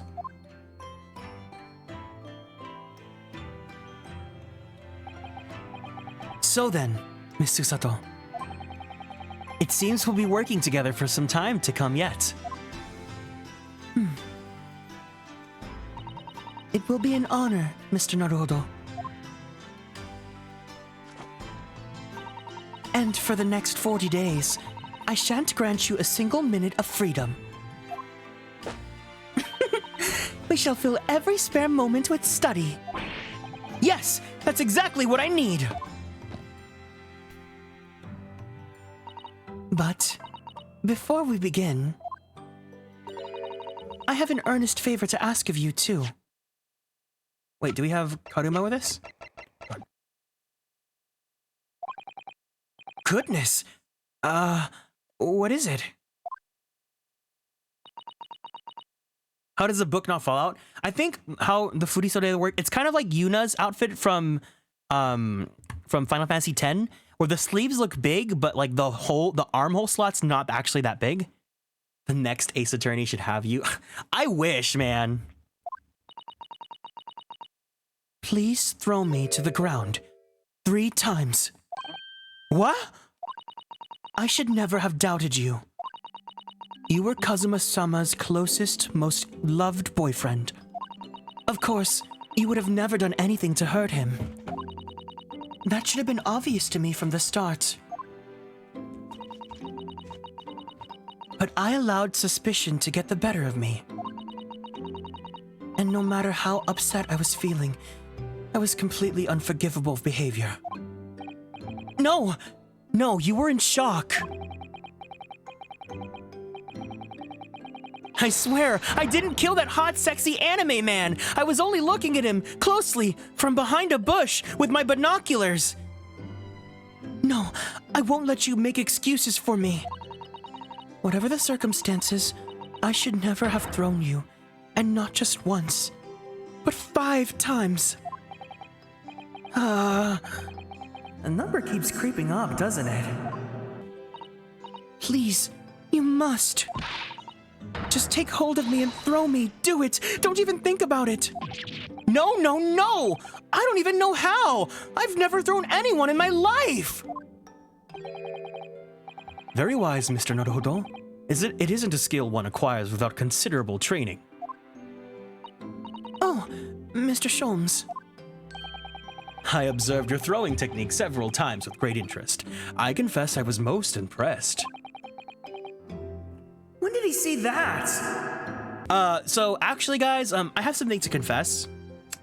I take off my model and it's actually Herlock Sholmes, and I've actually been Herlock Sholmes this whole time. I presume that would be a form of Japanese wrestling. Oh, well, in a way, it's not wrestling, but my own interpretation of an ancient jujutsu technique. Hey, Ash Frost, welcome in. Apparently, it's called the Susato Takedown. It leaves your head swimming, believe me. How beguiling. Please, throw me down, sir. It's for your training. I am a practitioner of combative arts myself. I'm somewhat of an accomplished boxer. There he goes, dancing around again. If you thirst for yourself, is that narcissism or flattery? I don't know. I wonder if you'd be so kind as to instruct me on the technique of your arresting throw. Yes, I'd be honored. Then let us not dally. Demonstrate, my dear madam. Oh, of course. Are you ready, Mr. Naruhodo? Sorry? Hiya!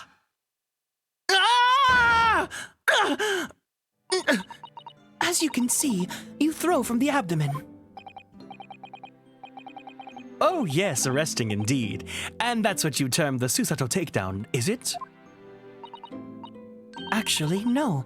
That was a Susato squash. Oh, before you say that, she's 16. She's a great character and I love her, but just know that. In my groggy state of consciousness. I know, I thought she was in her 20s too. Yeah, the way that she acts, I would have thought she was in her 20s. A scene from an evening recently spent with Kazuma flickered into my mind.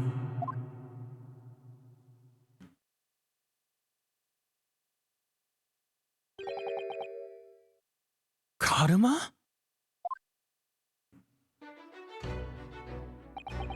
That's right. It's a prized sword that's been passed down through generations of the Asogi clan. I can't believe you managed to get permission to bring it with you. I mean, taking a katana on a study tour is more than a little irregular, surely.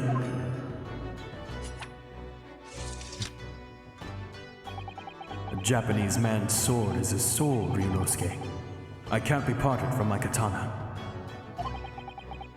Karuma guides me. I truly believe that.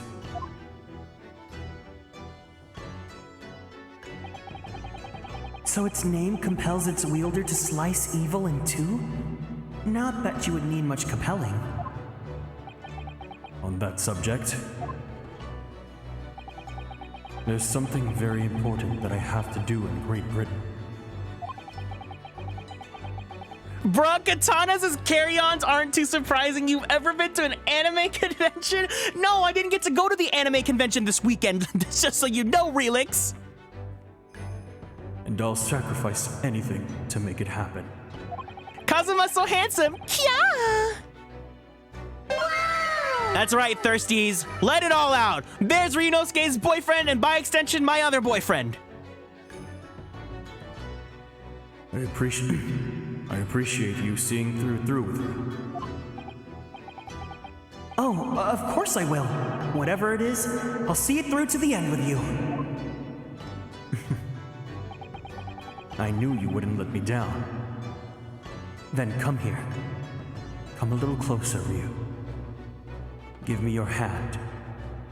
I would like to give you this ring to let you know that we will be together forever. Now, close your eyes, Ryu.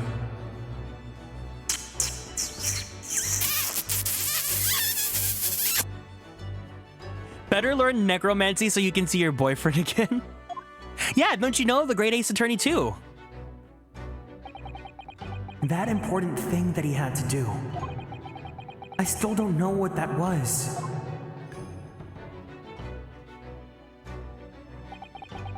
But I'm going to see the place for myself and work it out. In Great Britain's capital, London.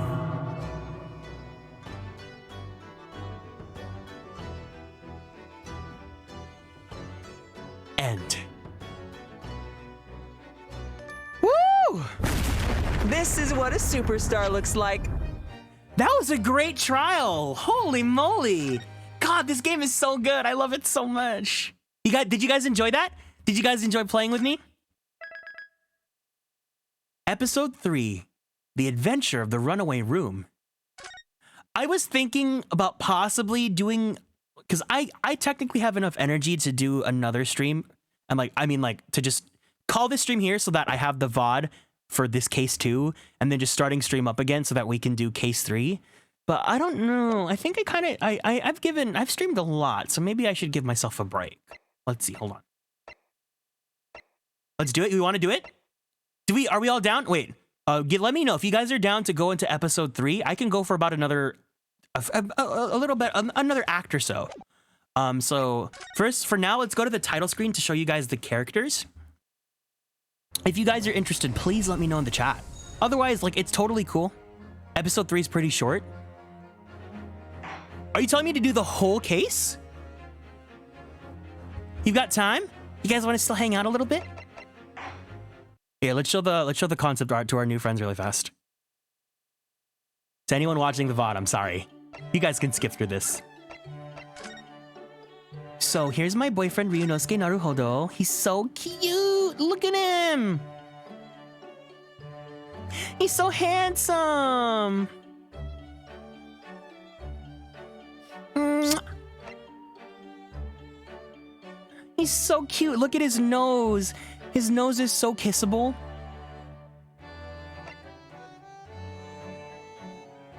There he is with Karuma. He has the sword. Can you believe this game came out in 2013? Oh my god.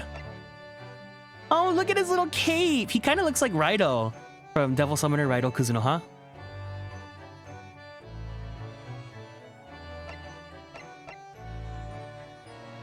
Boyfriend, I guess I can't marry you. You guys can I'm cool with you guys liking the characters that I like. He gives me Captain vibes with the hot ones. Wait, why can't you marry him? Is it because I like him? No, you can like him. These are the original concept sketches of him. I think he would have looked really handsome with this first Phoenix Wright style hair. They all look pretty good. This one, this literally just looks like Phoenix Wright. The little chibi! Marry you? What? This is Susato's concept art. She looks really cute. Oh, look at her smile. We have to protect that smile. Oh, look at her little, pashmina. She gets a little, oh, that's cute. See, if you guys look here, the sleeve looks long, but the dark pink part, that's how, the armhole's actually not that big. So you can actually store things in the sleeves, pockets. I think that's how these kinds of, I think it's a furisore. So I think these are actually how it's supposed to be or the kimono. Oh, she would have looked a lot younger if they kept this design. I think she looks a lot more mature here.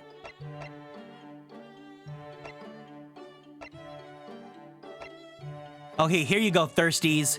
Eat up! Eat him up, guys. It's him! My hubby! I like him. I think he's really attractive, but I think Ryu's my, ultimate favorite from this game. Look into his eyes. Look into his British eyes. Awooga, awooga! Eyes bulging out like a cartoon from the 90s.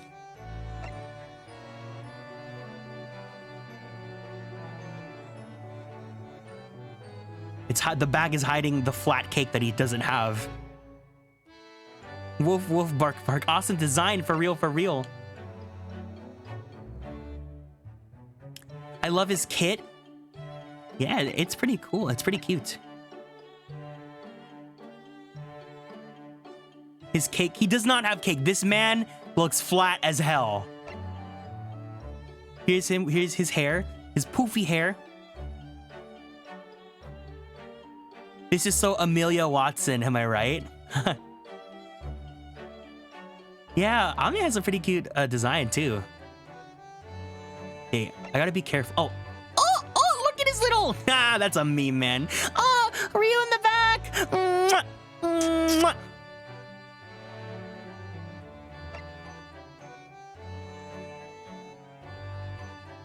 Oh, this looks like Benjamin Cumberdash. It looks like, but at this time, BBC Sherlock would have existed, so they probably would have been like, oh yes, Benjamin Cumberdash is really popular. Okay, we haven't met her yet, so we can't look at her yet. Kazuma! He's so handsome. We haven't met them yet. Okay, I'll show you guys, the alternate outfits that you can get in the second game. So look, this is Ryunosuke's outfit. So this is his school, this is his uniform, his university uniform. And then this is a little steampunk outfit. It looks cute. Yeah, you get, there's alternate outfits you can use for the second game. Because this game, The Great Ace Attorney Chronicles, has both the first and the second game. So here's Susato. Love her kimono. She gets a little steampunk outfit too. I like the hat. The hat's really cute. Kazuma Asogi, please DM me. He can't, don't you know? I love the steampunk looks. Here's Herlock Sholmes. And here's him in his weeaboo outfit. There's the weeaboo outfit. Look, you can see his chest line. He's given bare leg.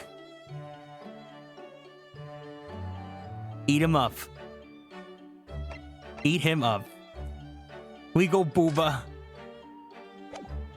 So yeah. I have to find this game. This game is available on like pretty much all consoles. It's out on Steam. It's out on, I'm playing on Switch personally. You guys can get this. You guys can play this game pretty much everywhere. I'm so glad that it finally got localized. So this game originally was on the 3DS and it was a Japanese exclusive series, but it finally got localized last year and I'm so glad to finally be playing this with you guys.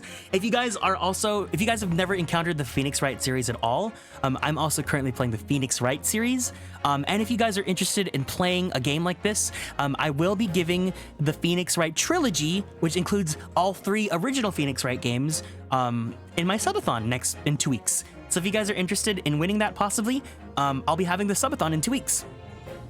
But for now, I'm gonna go ahead and I wanna see the Phoenix Wrights. I've never played, it's really fun. They're really fun. I'm definitely, yeah. Unfortunately, I don't have VODs for them for the first game, but I will be doing VODs once I do the second game after we finish this game. So please tell me when you yell, oh, objection! Hold it! Yes! There you go. There's all 3 for you. I'm gonna go ahead and close this VOD for now. But you guys stick around if you guys want to stay for the start of the next chapter. I'm gonna close this VOD just so that for the archive, since I'm archiving this playthrough on YouTube, I'll be going ahead and archiving it and separating all the VODs, and then I'll go ahead and come back and start chapter 3. So I'll see you guys in just a little bit.